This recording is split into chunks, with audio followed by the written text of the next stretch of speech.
ನನ್ನ ಎಲ್ಲ ಆತ್ಮ ಬಂಧುಗಳಿಗೆ ಮಧ್ಯಾಹ್ನದ ಶುಭ ಪ್ರಣಾಮಗಳು.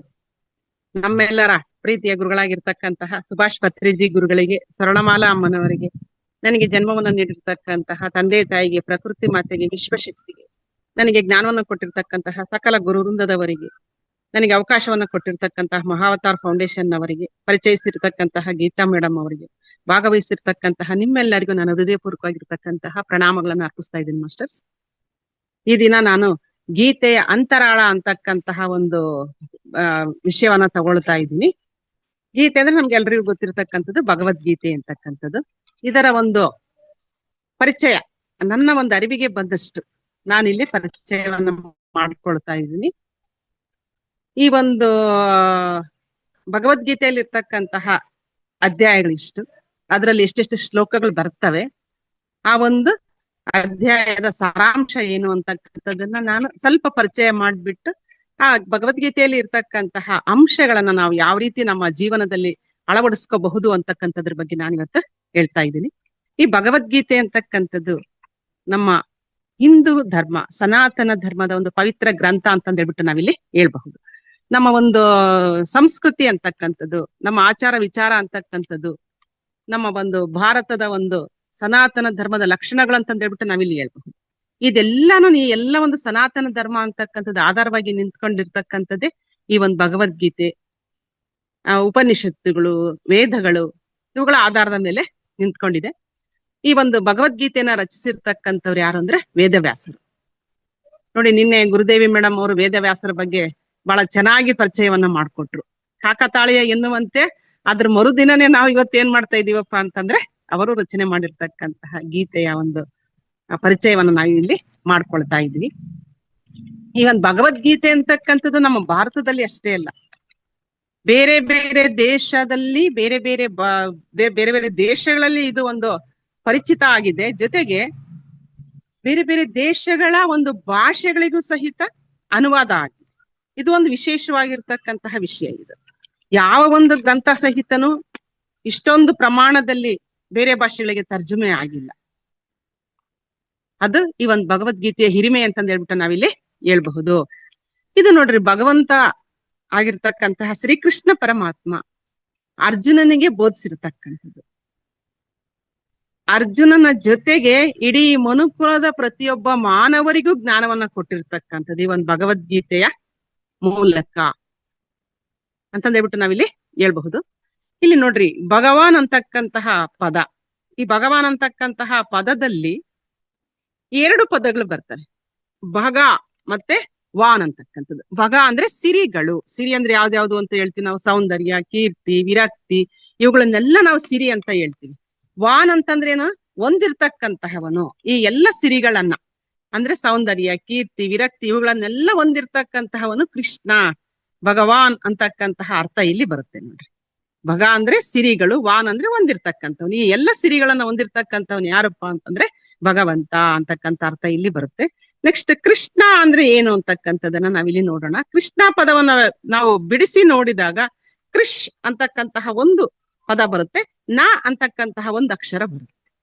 ಕೃಷ್ ಅಂತಂದ್ರೆ ಜನನ ಮರಣಗಳಿಂದ ದೂರ ಇರ್ತಕ್ಕಂತಹವನು.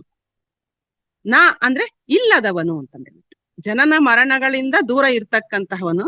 ಜೊತೆಗೆ ಈ ಭಗವಂತನನ್ನ ನಂಬಿರ್ತಕ್ಕಂಥವರನ್ನು ಸಹ ಜನನ ಮರಣದಿಂದ ಮುಕ್ತಿಯನ್ನಾಗಿ ಮಾಡ್ತಾನೆ, ಮೋಕ್ಷವನ್ನ ಕೊಡ್ತಾನೆ ಅಂತಕ್ಕಂತಹ ಅರ್ಥ ಇಲ್ಲಿ ಬರುತ್ತೆ. ಕೃಷ್ಣ, ಕೃಷ್ ಮತ್ತು ನ ಅಂತಕ್ಕಂತಹ ಅರ್ಥ ಇಲ್ಲಿ ಬರುತ್ತೆ. ಭಗವದ್ಗೀತೆಯಲ್ಲಿ ಒಟ್ಟು 18 ಅಧ್ಯಾಯಗಳಿದಾವೆ, 700 ಶ್ಲೋಕಗಳು ಬರ್ತವೆ. 18 ಅಧ್ಯಾಯಗಳು ಮತ್ತು 700 ಶ್ಲೋಕಗಳಲ್ಲಿ ಬರ್ತವೆ. ಮೊದಲನೇದು ಯಾವ್ದಪ್ಪ ಅಂತಂದ್ರೆ ಅರ್ಜುನನ ವಿಷಾದ ಯೋಗ ಅಂತಕ್ಕಂಥದ್ದು ಬರುತ್ತೆ. ಇಲ್ಲಿ 46 ಶ್ಲೋಕಗಳು ಬರ್ತವೆ.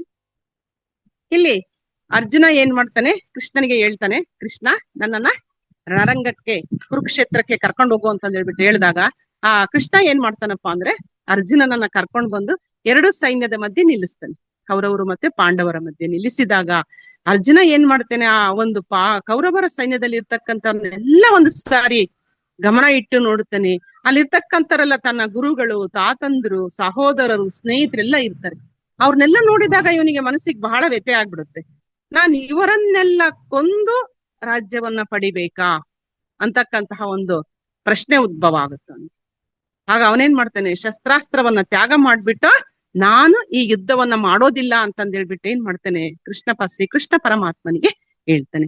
46 ಶ್ಲೋಕಗಳು ಇದ್ರಲ್ಲಿ ಬರ್ತವೆ. ಅಲ್ಲಿಂದ ಮುಂದಕ್ಕೆ ಬರ್ತಕ್ಕಂಥದ 2ನೇ ಅಧ್ಯಾಯ ಯಾವ್ದಪ್ಪ ಅಂತಂದ್ರೆ ಸಾಂಖ್ಯ ಯೋಗ ಅಂತ. ಇದ್ರಲ್ಲಿ 72 ಶ್ಲೋಕಗಳು ಬರ್ತವೆ. ಈ ಒಂದು ಅರ್ಜುನನ ಪ್ರಶ್ನೆಗಳಿಗೆಲ್ಲಾನು ಶ್ರೀಕೃಷ್ಣ ಪರಮಾತ್ಮ ಇಲ್ಲಿ ಉತ್ತರವನ್ನ ಕೊಟ್ಟಿದ್ದಾನೆ. ಏನಂತ ಕೊಡ್ತಾನಪ್ಪ ಅಂತಂದ್ರೆ, ಅರ್ಜುನ, ನೀನ್ ಇವರೆಲ್ಲ ನನ್ನವರು, ನನ್ನ ಬಂಧು ಬಳಗದವರು, ಬಾಂಧವರು ಅಂತಕ್ಕಂತಹ ಒಂದು ಮೋಹವನ್ನ ಬಿಡು.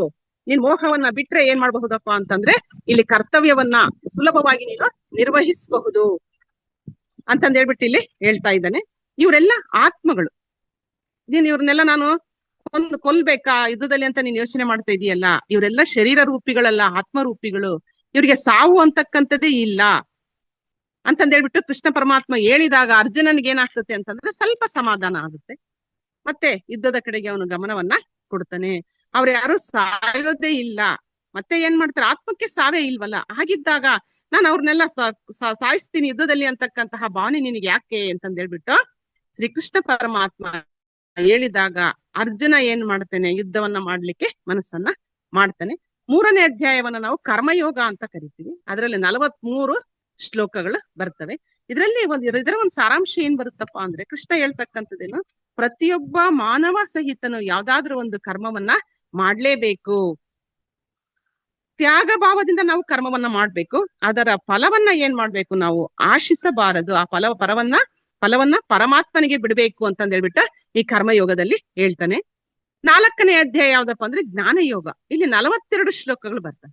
ಈ ಒಂದು ಜ್ಞಾನಯೋಗದಲ್ಲಿ ಇಲ್ಲಿ ದೇವರು ಮತ್ತೆ ಮನುಷ್ಯನ ಒಂದು ಸಂಬಂಧದ ಬಗ್ಗೆ ಶ್ರೀಕೃಷ್ಣ ಏನ್ ಮಾಡ್ತಾನೆ, ಅರ್ಜುನನಿಗೆ ಬೋಧನೆಯನ್ನ ಮಾಡಿರ್ತಕ್ಕಂಥದ್ದು. ಭೂಮಿಯ ಮೇಲೆ ಅಧರ್ಮ ಹೆಚ್ಚಾದಾಗ ನಾನು ಏನ್ ಮಾಡ್ತೀನಿ, ಅವತರಿಸಿ ಬರ್ತೀನಿ. ಜೊತೆಗೆ ಏನಪ್ಪಾ ಅಂತಂದ್ರೆ ಫಲಾಪೇಕ್ಷೆ ಇಲ್ಲದೆ ಮಾಡ್ತಕ್ಕಂತಹ ಕೆಲಸಗಳ ಮೂಲಕ ನಾವು ದೇವರನ್ನ ಏನ್ ಮಾಡಬಹುದು, ಪೂಜಿಸಬಹುದು ಅಂತಂದ್ ಹೇಳ್ಬಿಟ್ಟು ಶ್ರೀಕೃಷ್ಣ ಪರಮಾತ್ಮ ಹೇಳಿದಾನೆ. ಯಾವ್ದೇ ಕೆಲಸವನ್ನ ಮಾಡು, ಯಾವ್ದೇ ಕರ್ಮ ಅಂದ್ರೆ ಕೆಲಸ, ಯಾವ್ದೇ ಕೆಲಸವನ್ನ ಮಾಡಿದ್ರು ಸಹಿತ ನಾವೇನ್ ಮಾಡ್ಬಾರ್ದಪ್ಪ ಅಂದ್ರೆ ಫಲವನ್ನ ಅಪೇಕ್ಷೆ ಪಡಬಾರ್ದು. ಈ ರೀತಿ ನಾವ್ ಏನ್ ಮಾಡ್ಬೇಕಪ್ಪ ಅಂತಂದ್ರೆ ಕರ್ಮವನ್ನ ಮಾಡ್ಬೇಕು ಅಂತಂದ್ ಹೇಳ್ಬಿಟ್ಟು ಶ್ರೀಕೃಷ್ಣ ಪರಮಾತ್ಮ ಅರ್ಜುನನಿಗೆ ಬೋಧನೆಯನ್ನ ಮಾಡಿರ್ತಕ್ಕಂಥದನ್ನ ನಾವಿಲ್ಲಿ ಕಾಣ್ತೀವಿ. ಈ ರೀತಿಯಾಗಿ ಏನ್ ಮಾಡ್ತಾನಂದ್ರೆ ಶ್ರೀಕೃಷ್ಣ ಪರಮಾತ್ಮ ಅರ್ಜುನನಿಗೆ ಬೋಧನೆಯನ್ನ ಮಾಡ್ತಾ ಹೋಗ್ತಾನೆ. ಬೋಧನೆಯನ್ನ ಮಾಡ್ದಂಗೆಲ್ಲ ಏನಾಗುತ್ತಪ್ಪ ಅಂದ್ರೆ ಅರ್ಜುನನಿಗೆ ಅವನ ಒಂದು ಅಜ್ಞಾನ ಅಂತಕ್ಕಂಥದ್ದು ಕಡಿಮೆ ಆಗ್ತಾ ಬರುತ್ತೆ. ನೆಕ್ಸ್ಟ್ ಈ ಒಂದು 3ನೇದೊಂದು ಬರುತ್ತೆ. ಒಂದ್ ನಿಮಿಷ ಮಾತ್ರ ನೀರು ಕುಡಿತೀನಿ.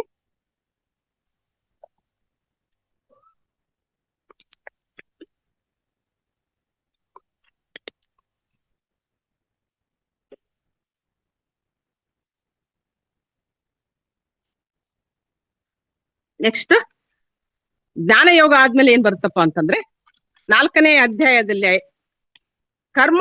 5ನೇ ಅಧ್ಯಾಯ ಬರುತ್ತೆ, ಕರ್ಮ ಸನ್ಯಾಸ ಯೋಗ ಅಂತಕ್ಕಂಥದ್ದು ಬರುತ್ತೆ. ಇದರಲ್ಲಿ ಒಟ್ಟು 29 ಶ್ಲೋಕಗಳು ಬರ್ತವೆ.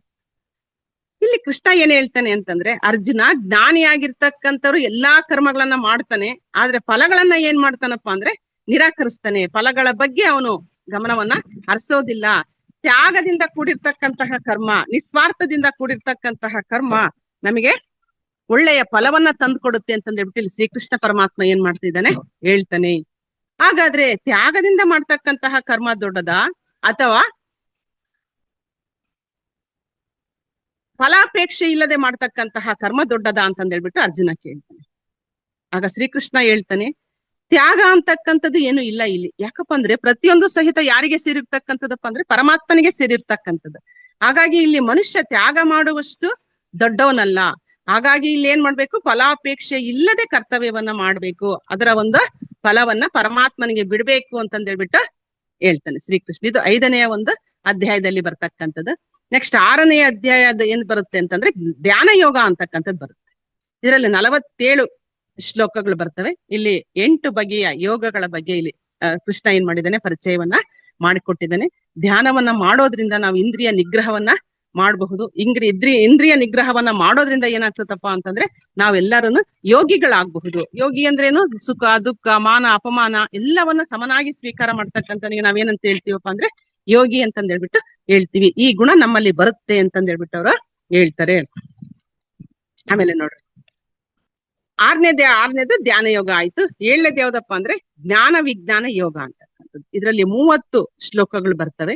ಎಲ್ಲಾ ಶಕ್ತಿಗಳು ಪರಮಾತ್ಮನಿಂದಲೇ ಹೊರ ಹೊಮ್ಮತವೆ.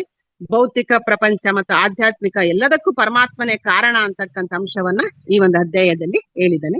ನೆಕ್ಸ್ಟ್ ಅಕ್ಷರ ಬ್ರಹ್ಮ ಯೋಗ ಅಂತಕ್ಕಂಥದ್ದು 8ನೇ ಒಂದು ಅಧ್ಯಾಯದಲ್ಲಿ ಬರುತ್ತೆ. ಇಲ್ಲಿ 28 ಶ್ಲೋಕಗಳು ಬರ್ತವೆ. ಪರಮಾತ್ಮನ ಯಾವ ರೀತಿ ಪಡಿಬಹುದು ಅಂತಕ್ಕಂತಹ ಅರ್ಜುನನ ಪ್ರಶ್ನೆಗೆ ಕೃಷ್ಣ ಏನ್ ಹೇಳ್ತಾನೆ ಅಂದ್ರೆ, ಒಳ್ಳೆಯ ಕೆಲಸಗಳನ್ನ ಮಾಡ್ತಕ್ಕಂಥದ್ದು, ನಿಸ್ವಾರ್ಥದಿಂದ ಮಾಡ್ತಕ್ಕಂಥದ್ದು. ಈ ರೀತಿ ನಾವು ಕೆಲಸವನ್ನ ಮಾಡಿದರೆ ನಾವೇನ್ ಮಾಡಬಹುದು ಅಂತಂದ್ರೆ ಪರಮಾತ್ಮನನ್ನ ಪಡಿಬಹುದು ಅಂತಕ್ಕಂಥ ಅಂಶವನ್ನ ಶ್ರೀಕೃಷ್ಣ ಪರಮಾತ್ಮ ಇಲ್ಲಿ ಹೇಳ್ತಾ ಇದ್ದಾನೆ. ನೆಕ್ಸ್ಟ್ ರಾಜವಿದ್ಯಾ ಯೋಗ 9ನೇ ಅಧ್ಯಾಯ. ಇದರಲ್ಲಿ 34 ಶ್ಲೋಕಗಳು ಬರ್ತವೆ. ಇಲ್ಲಿ ಶ್ರೀಕೃಷ್ಣ ಭಕ್ತಿ ಮಾರ್ಗವನ್ನ ತಲುಪೋದು ಯಾವ ರೀತಿ ಅಂತಕ್ಕಂಥದ್ರ ಬಗ್ಗೆ ಹೇಳಿದ್ದಾನೆ. ಪ್ರಾಣಿಗಳು, ವ್ಯಕ್ತಿಗಳು ಎಲ್ಲದರಲ್ಲಿ ನಾವೇನ್ ಮಾಡ್ಬೇಕಂದ್ರೆ ಪರಮಾತ್ಮನನ್ನ ಕಾಣ್ಬೇಕು. ಆ ರೀತಿ ಆದಾಗ ಮಾತ್ರ ನಾವೇನ್ ಮಾಡ್ತೀವಿ, ಪರಮಾತ್ಮನನ್ನ ಹೊಂದುತ್ತೀವಿ, ಮೋಕ್ಷವನ್ನ ಪಡಿತೀವಿ ಅಂತಕ್ಕಂಥ ಅಂಶವನ್ನ ಕೃಷ್ಣ ಪರಮಾತ್ಮ ಇಲ್ಲಿ ಹೇಳ್ತಾ ಇದ್ದಾನೆ. ಎರಡು ರೀತಿಯ ಜನ ಇರ್ತಾರೆ ಅಂತ ಶ್ರೀಕೃಷ್ಣ ಹೇಳ್ತಾ ಇದ್ದಾನೆ. ಸತ್ತ ಬಳಿಕ ಸ್ವರ್ಗ ಸಿಗ್ಲಿ ಅಂತಂದ್ ಹೇಳ್ಬಿಟ್ಟು ಆಶೆಯನ್ನು ಇಟ್ಕೊಂಡಿರ್ತಕ್ಕಂಥವ್ರು ಒಂದು ವರ್ಗ ಆದ್ರೆ, ಯಾವುದೇ ಒಂದು ಫಲವನ್ನ ಅಪೇಕ್ಷಿಸದೆ ಕರ್ಮವನ್ನ ಮಾಡ್ತಕ್ಕಂಥವ್ರು ಒಂದು ವರ್ಗದ ಜನ. ಇಲ್ಲಿ ನೋಡಿ, ನಾವು ಸತ್ ಮೇಲೆ ನಮ್ಗೆ ಸ್ವರ್ಗ ಸಿಗ್ಲಿ ಅಂತಂದ್ ಹೇಳ್ಬಿಟ್ಟು ನಾವು ಕರ್ಮವನ್ನ ಮಾಡಿದ್ರೆ ಇದು ಏನಾಗುತ್ತಪ್ಪ ಅಂತಂದ್ರೆ ನಾವು ಇಲ್ಲಿ ನಿರೀಕ್ಷೆಯನ್ನ ಮಾಡ್ದಂಗಾಗುತ್ತೆ. ಆದರೆ ಈ ನಿರೀಕ್ಷೆ ಇಲ್ದಲೇನೆ ನಾವು ಕಾರ್ಯವನ್ನ ಮಾಡಿದ್ರೆ ಇಲ್ಲಿ ನಮಗೆ ಮೋಕ್ಷ ಅಂತಕ್ಕಂಥದ್ದು ಸಾಧನೆ ಆಗುತ್ತೆ ಅಂತಂದ್ ಹೇಳ್ಬಿಟ್ಟು ಇಲ್ಲಿ ಹೇಳಿರ್ತಕ್ಕಂಥದ್ದು. ನೆಕ್ಸ್ಟ್ 10ನೇದು ಯಾವ್ದಪ್ಪ ಅಂದ್ರೆ ವಿಭೂತಿ ವಿಯೋಗ ಅಂತಕ್ಕಂಥದ್ದು ಬರುತ್ತೆ. ಇದರಲ್ಲಿ 42 ಶ್ಲೋಕಗಳು ಬರ್ತವೆ. ಇಲ್ಲಿ ಶ್ರೀಕೃಷ್ಣ ಪರಮಾತ್ಮ ಏನ್ ಹೇಳ್ತಿದ್ದಾನೆ, ಈ 42 ಶ್ಲೋಕಗಳ ಸಾರಾಂಶ ಏನ್ ಬರುತ್ತಪ್ಪ ಅಂದ್ರೆ, ಎಲ್ಲರೂ ನನ್ನ ರೂಪನೇ. ಒಳ್ಳೆಯ ಗುಣ ಇರ್ತಕ್ಕಂತಹ ಮಾನವರು, ದೇವತೆಗಳು ಎಲ್ಲರಲ್ಲಿ ನಾನು ಇದ್ದೇನೆ. ಇವೆರಡನ್ನ ಅಂದ್ರೆ ರೂಪ, ಸುಖ, ದುಃಖ, ಭಯ ಅಂದ್ರೆ ಸುಖ ದುಃಖ, ಮಾನ ಅಪಮಾನ ಎರಡೂ ಸಹಿತನೂ ನಾನೇ ಅಂತಂದ್ ಹೇಳ್ಬಿಟ್ಟು ಇಲ್ಲಿ ಹೇಳ್ತಾ ಇದ್ದೇನೆ ಭಗವಂತ. ಈ ಎರಡನ್ನೂ ಸಮಾನವಾಗಿ ಯಾರು ಸ್ವೀಕಾರ ಮಾಡ್ತಾರೋ ಅವರನ್ನ ನಾನು ಏನ್ ಮಾಡ್ತೀನಿ, ಪ್ರೀತಿಸ್ತೀನಿ ಅಂತಂದ್ ಹೇಳ್ಬಿಟ್ಟು ಇಲ್ಲಿ ಕೃಷ್ಣ ಭಗವಂತ ಇಲ್ಲಿ ಹೇಳ್ತಾ ಇದ್ದಾನೆ. ನೆಕ್ಸ್ಟ್ 11ನೇ ಇದು ಅಧ್ಯಾಯದಲ್ಲಿ ಏನ್ ಬರುತ್ತಪ್ಪ ಅಂತಂದ್ರೆ ವಿಶ್ವರೂಪ ದರ್ಶನ ಅಂತಕ್ಕಂಥದ್ದು ಬರುತ್ತೆ. 55 ಶ್ಲೋಕಗಳು ಇದರಲ್ಲಿ ಬರ್ತವೆ. ಅರ್ಜುನ ಏನ್ ಮಾಡ್ತಾನೆ ಅಂದ್ರೆ, ನಿನ್ನ ವಿಶ್ವರೂಪವನ್ನ ತೋರಿಸು ಅಂತಂದ್ ಹೇಳ್ಬಿಟ್ಟು ಶ್ರೀಕೃಷ್ಣ ಪರಮಾತ್ಮನಲ್ಲಿ ಪ್ರಾರ್ಥನೆಯನ್ನ ಮಾಡ್ಕೊಂಡಾಗ ಶ್ರೀಕೃಷ್ಣ ಪರಮಾತ್ಮ ಏನ್ ಮಾಡ್ತಾನೆ, ಇಲ್ಲಿ ವಿಶ್ವರೂಪವನ್ನ ತೋರಿಸ್ತಾನೆ. ಆ ಒಂದು ವಿಶ್ವರೂಪದಲ್ಲಿ ಎಲ್ಲ ದೇವತೆಗಳು, ಸಕಲ ಬ್ರಹ್ಮಾಂಡ ಎಲ್ಲ ಅವನಿಗೆ ಅರ್ಜುನನಿಗೆ ಗೋಚರ ಆಗುತ್ತೆ. ಎಷ್ಟು ಭಯಂಕರವಾಗಿರುತ್ತಪ್ಪ ಆ ಒಂದು ರೂಪ ಅಂತಂದ್ರೆ ಅರ್ಜುನ ಎದರ್ಕೊಂಡ್ ಬಿಡ್ತಾನೆ. ಜೊತೆಗೆ ಪಾಂಡವರು ಮತ್ತೆ ಕೌರವರ ಮಧ್ಯೆ ಯುದ್ಧ ನಡೀತಕ್ಕಂಥದ್ದು ಸಹಿತ ಆ ಒಂದು ವಿಶ್ವರೂಪದಲ್ಲಿ ಗೋಚರ ಆಗುತ್ತೆ. ಅಲ್ಲಿ ಸ್ವತಃ ಶ್ರೀಕೃಷ್ಣನೇ ಏನ್ ಮಾಡ್ತಾ ಇರ್ತಾನೆ, ಆ ಒಂದು ವಿಶ್ವರೂಪದಲ್ಲೇ ಕೌರವರ ಜೊತೆಗೆ ಯುದ್ಧವನ್ನ ಮಾಡ್ತಾ ಇರ್ತಕ್ಕಂಥದ್ದು ಅರ್ಜುನನಿಗೆ ಕಾಣಿಸುತ್ತೆ. ಇಲ್ಲಿ ಕೃಷ್ಣ ಒಂದು ಮಾತನ್ನ ಹೇಳ್ತಾನೆ, ನಿಜವಾಗಿ ಯುದ್ಧ ಮಾಡ್ತಕ್ಕಂಥದ್ದು ನಾನೇ, ನೀನು ನಿಮಿತ್ತ ಮಾತ್ರ ಅಂತ ಹೇಳ್ತಾನೆ. ಅಲ್ಲಿ ಪರಮಾತ್ಮ ಏನ್ ಮಾಡಿದಾನೆ, ಈ ಕೌರವರನ್ನೆಲ್ಲ ನಾಶ ಮಾಡ್ಲಿಕ್ಕೆ ಅರ್ಜುನನನ್ನ ಆಯ್ಕೆ ಮಾಡ್ಕೊಂಡಿದ್ದಾನೆ, ನೀನು ನಿಮಿತ್ತ ಮಾತ್ರ ಅಂತಂದ್ ಹೇಳ್ಬಿಟ್ಟು ಇಲ್ಲಿ ಕೃಷ್ಣ ಈ ಒಂದು ಇದ್ರಲ್ಲಿ ವಿಶ್ವರೂಪದಲ್ಲಿ ಹೇಳ್ತಾನೆ. ಆ ವಿಶ್ವರೂಪವನ್ನ ನೋಡಿ ಭಯಗೊಂಡಿರ್ತಕ್ಕಂತಹ ಅರ್ಜುನ ನಿನ್ನ ಒಂದು ಸಾಮಾನ್ಯ ರೂಪವನ್ನ ತಾಳಪ್ಪ ಅಂತಂದ್ ಹೇಳ್ಬಿಟ್ಟು ಕೃಷ್ಣನಿಗೆ ಹೇಳಿದಾಗ ಕೃಷ್ಣ ಏನ್ ಮಾಡ್ತಾನೆ, ಮತ್ತೆ ಸಾಮಾನ್ಯ ಒಂದು ರೂಪಕ್ಕೆ ಬರ್ತಾನೆ. ನೋಡ್ರಿ, ವಿಶ್ವರೂಪವನ್ನ ತೋರಿಸಿದಾಗ ಅರ್ಜುನನಿಗೆ ಬಹಳ ಒಂದು ಸಂತೋಷನೂ ಆಗುತ್ತೆ, ಒಂದ್ ಭಯ ಅಂತಕ್ಕಂಥದನ್ನ ಆಗುತ್ತೆ. ಜೊತೆಗೆ ಇಲ್ಲಿ ಕೃಷ್ಣ ಏನ್ ಹೇಳ್ತಾನೆ ಅಂದ್ರೆ, ಸೃಷ್ಟಿ ಮತ್ತು ವಿನಾಶ ಎರಡೂನು ಒಂದು ನಾಣ್ಯದ ಎರಡು ಮುಖಗಳಿದ್ದಾಗೆ. ಸೃಷ್ಟಿ ಆದ್ರೇನೆ ವಿನಾಶ ಆಗ್ತಕ್ಕಂಥದ್ದು, ವಿನಾಶ ಆದ್ರೇನೆ ಮರು ಸೃಷ್ಟಿ ಆಗ್ತಕ್ಕಂಥದ್ದು ಅಂತಂದ್ ಹೇಳ್ಬಿಟ್ಟು ಇಲ್ಲಿ ಹೇಳ್ತಾನೆ. ನೆಕ್ಸ್ಟ್ 12ರಲ್ಲಿ ಭಕ್ತಿ ಯೋಗ ಅಂತಕ್ಕಂಥದ್ದು ಬರ್ತದೆ. ಈ ಭಕ್ತಿ ಯೋಗದಲ್ಲಿ ಎಷ್ಟು ಬರ್ತಾವಪ್ಪ ಶ್ಲೋಕಗಳಂದ್ರೆ 20 ಶ್ಲೋಕಗಳು ಬರ್ತವೆ. ಇಲ್ಲಿ ಏನ್ ಹೇಳಿದನಪ್ಪ ಅಂತಂದ್ರೆ, ಶ್ರೀಕೃಷ್ಣ ಪರಮಾತ್ಮ ಭಗವಂತನನ್ನ ಪರಿಶುದ್ಧ ಪ್ರೇಮ ಮತ್ತು ನಿರ್ಮಲ ಭಕ್ತಿಯಿಂದ ಪೂಜಿಸಿದಾಗ ಏನಾಗುತ್ತೆ, ಪರಮಾತ್ಮ ನಮಗೆ ಒಲಿತಾನೆ, ಪರಮಾತ್ಮನ ಪ್ರೀತಿಗೆ ಪಾತ್ರರಾಗಬಹುದು ಅಂತಕ್ಕಂಥ ಅಂಶವನ್ನ ಈ ಒಂದು ಭಕ್ತಿ ಯೋಗದಲ್ಲಿ ಹೇಳಿರ್ತಕ್ಕಂಥದ್ದು. 13ನೇದು ಕ್ಷೇತ್ರಜ್ಞ ವಿಭಾಗ ಯೋಗ ಅಂತಕ್ಕಂಥದ್ದು. ಇದರಲ್ಲಿ 35 ಶ್ಲೋಕಗಳು ಬರ್ತವೆ. ಇಲ್ಲಿ ಭಗವಂತ ಏನ್ ಮಾಡಿದಪ್ಪ ಅಂತಂದ್ರೆ, ಮನುಷ್ಯನನ್ನ ಭೂಮಿಗೆ ಹೋಲಿಕೆ ಮಾಡಿದಾನೆ. ನೋಡ್ರಿ, ಭೂಮಿಯಲ್ಲಿ ಬೀಜವನ್ನ ಬಿತ್ತಿದಾಗ ಏನಾಗುತ್ತೆ, ಅದು ಬೆಳೆಯನ್ನ ಕೊಡುತ್ತೆ. ನಾವು ನಮ್ಮ ಒಂದು ಮನಸ್ಸಂತಕ್ಕಂಥದ್ದು ಏನಿದ್ದಂಗೆ ಭೂಮಿ ಇದ್ದಂಗೆ, ನಮ್ಮ ಆಲೋಚನೆಗಳು ಬೀಜ ಇದ್ದಂಗೆ. ನಾವ್ ಯಾವ ರೀತಿಯ ಆಲೋಚನೆಗಳನ್ನ ಮಾಡ್ತೀವೋ ಅದೇ ರೀತಿಯ ಫಲ ಅಂತಕ್ಕಂಥದ್ದು ಸಿಗುತ್ತೆ ನಮಗೆ. ಒಳ್ಳೆಯ ಆಲೋಚನೆಗಳನ್ನ ಮಾಡಿದಾಗ ಒಳ್ಳೆಯ ಫಲ ಅಂತಕ್ಕಂಥದ್ದು ಸಿಗುತ್ತೆ. ಕೆಟ್ಟ ಆಲೋಚನೆಗಳನ್ನ ಮಾಡಿದಾಗ ಏನಾಗುತ್ತಪ್ಪ ಅಂದ್ರೆ ಕೆಟ್ಟ ಫಲಗಳೇ ಸಿಗ್ತವೆ. ಆದ್ರಿಂದ ನಾವೇನ್ ಮಾಡ್ಬೇಕು, ಒಳ್ಳೆಯ ಆಲೋಚನೆಗಳೆಂಬ ಬೀಜಗಳನ್ನೇ ಬಿತ್ತಬೇಕು ಅಂತಕ್ಕಂಥದ್ದನ್ನ ಶ್ರೀಕೃಷ್ಣ ಪರಮಾತ್ಮ ಇಲ್ಲಿ ಹೇಳ್ತಾ ಇದ್ದಾನೆ. ನೆಕ್ಸ್ಟ್ 14ನೇ ಒಂದು ಅಧ್ಯಾಯದಲ್ಲಿ ಗುಣತ್ರಯ ವಿಭಾಗ ಯೋಗ ಅಂತಕ್ಕಂಥದ್ದು ಬರುತ್ತೆ. ಇದರಲ್ಲಿ ಒಟ್ಟು 27 ಶ್ಲೋಕಗಳು ಬರ್ತವೆ. ಇದರಲ್ಲಿ ಏನಿದೆಯಪ್ಪ ಸಾರಾಂಶ ಅಂದ್ರೆ ಸಾತ್ವಿಕ, ರಾಜಸ ಮತ್ತು ತಾಮಸ ಗುಣಗಳ ಬಗ್ಗೆ ಇದರಲ್ಲಿ ಬರುತ್ತೆ. ನೋಡ್ರಿ, ಈ ಒಂದು ಸಾತ್ವಿಕ ಗುಣ ಅಂತಕ್ಕಂಥದ್ದು ನಮ್ಮ ಮೇಲೆ ಯಾವ ರೀತಿ ಪ್ರಭಾವವನ್ನ ಬೀರುತ್ತೆ, ರಾಜಸ ಗುಣ ಯಾವ ರೀತಿ ಪ್ರಭಾವವನ್ನ ಬೀರುತ್ತೆ, ತಾಮಸ ಗುಣ ಅಂತಕ್ಕಂಥದ್ದು ಯಾವ ರೀತಿ ಪ್ರಭಾವವನ್ನ ಬೀರುತ್ತೆ ಅಂತಕ್ಕಂಥದ್ದನ್ನ ಇಲ್ಲಿ ಕೃಷ್ಣ ಏನ್ ಮಾಡಿದಾನಪ್ಪ ಅಂದ್ರೆ ಹೇಳಿದಾನೆ. ಈ 3 ಗುಣಗಳನ್ನ ಮೀರಿ ನಿಂತಿರ್ತಕ್ಕಂಥವ್ನು ಏನಾಗ್ತಾನಪ್ಪ ಅಂತಂದ್ರೆ ಅವನು ಪರಮಾತ್ಮನಿಗೆ ಯೋಗಿ ಆಗ್ತಾನೆ ಅಂತಕ್ಕಂಥದ್ದನ್ನ ಇಲ್ಲಿ ಹೇಳಿದ. ನೆಕ್ಸ್ಟ್ 15 ಪುರುಷೋತ್ತಮ ಯೋಗ ಅಂತಕ್ಕಂಥದ್ದು. ಇದರಲ್ಲಿ 20 ಶ್ಲೋಕಗಳು ಬರ್ತವೆ. ಇಲ್ಲಿ ಅಶ್ವತ್ಥ ಮರದ ಉದಾಹರಣೆಯನ್ನ ಶ್ರೀಕೃಷ್ಣ ಪರಮಾತ್ಮ ತಗೊಂಡಿರ್ತಕ್ಕಂಥದನ್ನ ನಾವಿಲ್ಲಿ ಕಾಣಬಹುದು. ಅಶ್ವತ್ಥ ಮರ ನೋಡ್ರಿ, ಎಷ್ಟು ಬಿಳಲುಗಳೆಲ್ಲ ಇರ್ತವೆ, ಕೊಂಬೆ ರೆಂಬೆಗಳಿರ್ತವೆ, ವಿಶಾಲವಾಗಿರ್ತಕ್ಕಂತಹ ಒಂದು ಮರ ಇದು. ನಮ್ಮ ಜೀವನ ಅಂತಕ್ಕಂಥದ್ದು ಸಹಿತ ಒಂದು ವಿಶಾಲವಾಗಿರ್ತಕ್ಕಂತಹ ಒಂದು ಸಮಸ್ಯೆಗಳಿಂದ, ಗೊಂದಲಗಳಿಂದ ಕೂಡಿರುತ್ತೆ. ನೋಡ್ರಲ್ಲಿ ಆ ಬಿಳಲುಗಳಲ್ಲೆಲ್ಲ ಏನಿರ್ತತಪ್ಪ ಅಂದ್ರೆ ಗಂಟಾಗಿ ಇರ್ತವೆ, ಎಲ್ಲ ಒಂದಕ್ಕೊಂದು ಸೇರ್ಕೊಂಡಿರ್ತವೆ, ಆ ಗೋಜಲಾಗಿ ಇರ್ತವೆ. ಇಲ್ಲಿ ನಮ್ಮ ಒಂದು ಆತ್ಮ ಅಂತಕ್ಕಂಥದ್ದು ಬೇರಿದ್ದಂಗೆ. ನಾವೇನ್ ಮಾಡ್ಬೇಕಿಲ್ಲಿ, ಈ ಒಂದು ಆತ್ಮದ ರೂಪದಲ್ಲಿ ಇದ್ದು ನಾವು ಒಂದು ಆತ್ಮ ಅಂತಂದ್ ಹೇಳ್ಬಿಟ್ಟು ಭಾವಿಸ್ಕೊಂಡು ಈ ಎಲ್ಲ ಗೋಜಲುಗಳಿಂದ ಹೊರ ಬರ್ಬೇಕು ಅಂತಕ್ಕಂಥದ್ದನ್ನ ಇಲ್ಲಿ ಶ್ರೀಕೃಷ್ಣ ಪರಮಾತ್ಮ ಏನ್ ಮಾಡಿದಾನೆ ಹೇಳ್ತಾ ಇರ್ತಕ್ಕಂಥದ್ದನ್ನ ನಾವಿಲ್ಲಿ ಕಾಣಬಹುದು. ನೆಕ್ಸ್ಟ್ 16ನೇ ಅಧ್ಯಾಯ ದೈವಾಸುರ ಸಂಸದ ವಿಭಾಗ ಯೋಗ ಅಂತಕ್ಕಂಥ. ಇದರಲ್ಲಿ 24 ಶ್ಲೋಕಗಳು ಬರ್ತವೆ.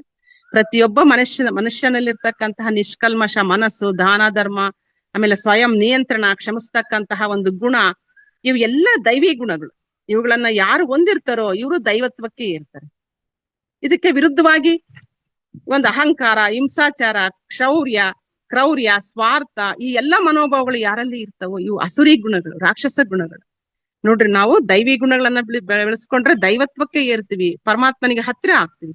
ಈ ರಾಕ್ಷಸ ಗುಣಗಳನ್ನ ನಾವು ಬೆಳೆಸ್ಕೊಂಡ್ರೆ ಏನಾಗುತ್ತೆ, ನಾವು ಪರಮಾತ್ಮನಿಂದ ದೂರ ಆಗ್ತೀವಿ ಅಂತಂದ್ ಹೇಳ್ಬಿಟ್ಟು ಇಲ್ಲಿ ಶ್ರೀಕೃಷ್ಣ ಪರಮಾತ್ಮ ಏನ್ ಮಾಡಿದಾನೆ ಅರ್ಜುನನಿಗೆ ಬೋಧನೆ ಮಾಡಿರ್ತಕ್ಕಂಥದ್ದನ್ನ ನಾವಿಲ್ಲಿ ಕಾಣಬಹುದು. ನೆಕ್ಸ್ಟ್ ಶ್ರದ್ಧಾತ್ರಯ ವಿಭಾಗ ಯೋಗ ಅಂತಕ್ಕಂಥದ್ದು ಬರುತ್ತೆ. ಇದರಲ್ಲಿ 28 ಶ್ಲೋಕಗಳು ಬರ್ತವೆ. ಇಲ್ಲಿ ತಾಮಸ, ರಾಜಸ, ಸಾತ್ವಿಕ ಕರ್ಮಗಳ ಬಗ್ಗೆ, ಕರ್ಮದ ಪರಿಣಾಮಗಳ ಬಗ್ಗೆ ಇಲ್ಲಿ ಹೇಳಲಾಗಿದೆ. ನೋಡಿ, ಈ ಒಂದು ಧರ್ಮ ಗ್ರಂಥಗಳಿಗೆ ಅನುಗುಣವಾಗಿ ಹೃದಯದಲ್ಲಿ ಒಳ್ಳೆಯ ಭಾವನೆಗಳನ್ನು ಇಟ್ಕೊಂಡು ಮಾಡ್ತಕ್ಕಂತಹ ಕೆಲಸಗಳು ಸಾತ್ವಿಕ ಕರ್ಮಗಳ. ಈ ಒಂದು ಸಾತ್ವಿಕ ಕರ್ಮದಿಂದ ಸಾತ್ವಿಕ ಭಾವನೆಯಿಂದ ನಾವು ಕರ್ಮಗಳನ್ನ ಮಾಡಿದಾಗ ಇದು ಏನಾಗುತ್ತೆ ಅಂತಂದ್ರೆ ಭಗವಂತನಿಗೆ ಬಹಳ ಪ್ರಿಯ ಆಗುತ್ತೆ. ನೆಕ್ಸ್ಟ್ ಮತ್ತೆ ಏನ್ ಹೇಳಿದಾರೆ ಅಂದ್ರೆ 17ನೇ ಅಧ್ಯಾಯದಲ್ಲಿ 3 ತರದ ಆಹಾರಗಳ ಬಗ್ಗೆ ಸಹಿತ ಹೇಳಿದ್ದಾರೆ.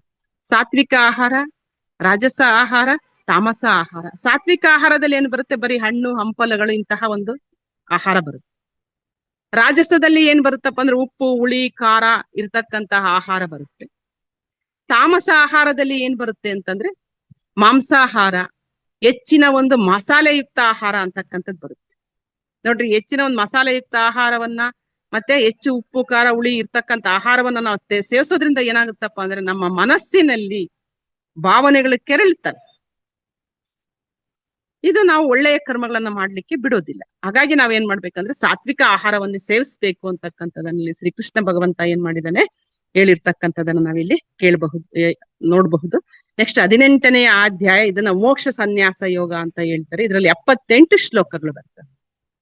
ಈ 78 ಶ್ಲೋಕಗಳ ಸಾರಾಂಶ ಏನ್ ಬರುತ್ತಪ್ಪ ಅಂತಂದ್ರೆ ಇಲ್ಲಿ ಕೃಷ್ಣ ತ್ಯಾಗ ಮತ್ತೆ ಸನ್ಯಾಸತ್ವದ ವ್ಯತ್ಯಾಸವನ್ನ ಹೇಳಿರ್ತಕ್ಕಂಥದನ್ನ ನಾವಿಲ್ಲಿ ಕಾಣ್ಬಹುದು. 18ನೇ ಒಂದು ಅಧ್ಯಾಯದಲ್ಲಿ ತ್ಯಾಗ ಅಂದ್ರೆ ಏನು, ಸನ್ಯಾಸತ್ವ ಅಂದ್ರೆ ಏನು ಅಂತಕ್ಕಂಥದನ್ನ ಇಲ್ಲಿ ಶ್ರೀಕೃಷ್ಣ ಭಗವಂತ ಏನ್ ಮಾಡಿದಾನೆ ಹೇಳಿರ್ತಕ್ಕಂಥದನ್ನ ನಾವಿಲ್ಲಿ ಹೇಳ್ಬಹುದು.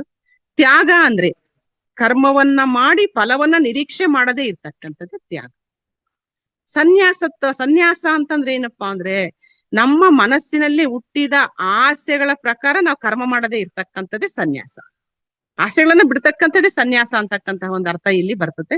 ನಾವು ಸಂಪೂರ್ಣವಾಗಿ ಶ್ರೀಕೃಷ್ಣ ಪರಮಾತ್ಮನಲ್ಲಿ ಪ್ರೇಮ ಪೂರ್ವಕವಾಗಿ ಶರಣಾಗತಿ ಆದ್ರೆ ಪರಿಪೂರ್ಣ ಜ್ಞಾನ ಅಂತಕ್ಕಂಥದ್ದು ನಮಗೆ ಸಿಗುತ್ತೆ, ಕೃಷ್ಣನ ಒಂದು ಶಾಶ್ವತ ಪರಂಧಾಮಕ್ಕೆ ಹೋಗ್ಲಿಕ್ಕೆ ಸಹಾಯ ಆಗುತ್ತೆ ಅಂತಕ್ಕಂಥ ಅಂಶವನ್ನ ಈ ಭಗವದ್ಗೀತೆಯಲ್ಲಿ ಒಟ್ಟು 18 ಅಧ್ಯಾಯಗಳಲ್ಲಿ ಈ ಒಂದು ಅಂಶಗಳನ್ನ ನಾವಿಲ್ಲಿ ಕಾಣಬಹುದು. ನೆಕ್ಸ್ಟ್ ಈ ಭಗವದ್ಗೀತೆಯನ್ನ ನಾವು ಕೆಲವೊಂದು ಅಂಶಗಳನ್ನ ನಾವು ಪ್ರತಿನಿತ್ಯದ ನಮ್ಮ ಜೀವನದಲ್ಲಿ ಯಾವ ರೀತಿ ಅಳವಡಿಸ್ಕೋಬಹುದು ಅಂತಕ್ಕಂಥದನ್ನ ಇಲ್ಲಿ ಕೆಲವೊಂದು ವಿಷಯಗಳನ್ನ ನಾನು ನಿಮ್ಗೆ ಪ್ರಸ್ತಾಪ ಮಾಡ್ತೀನಿ.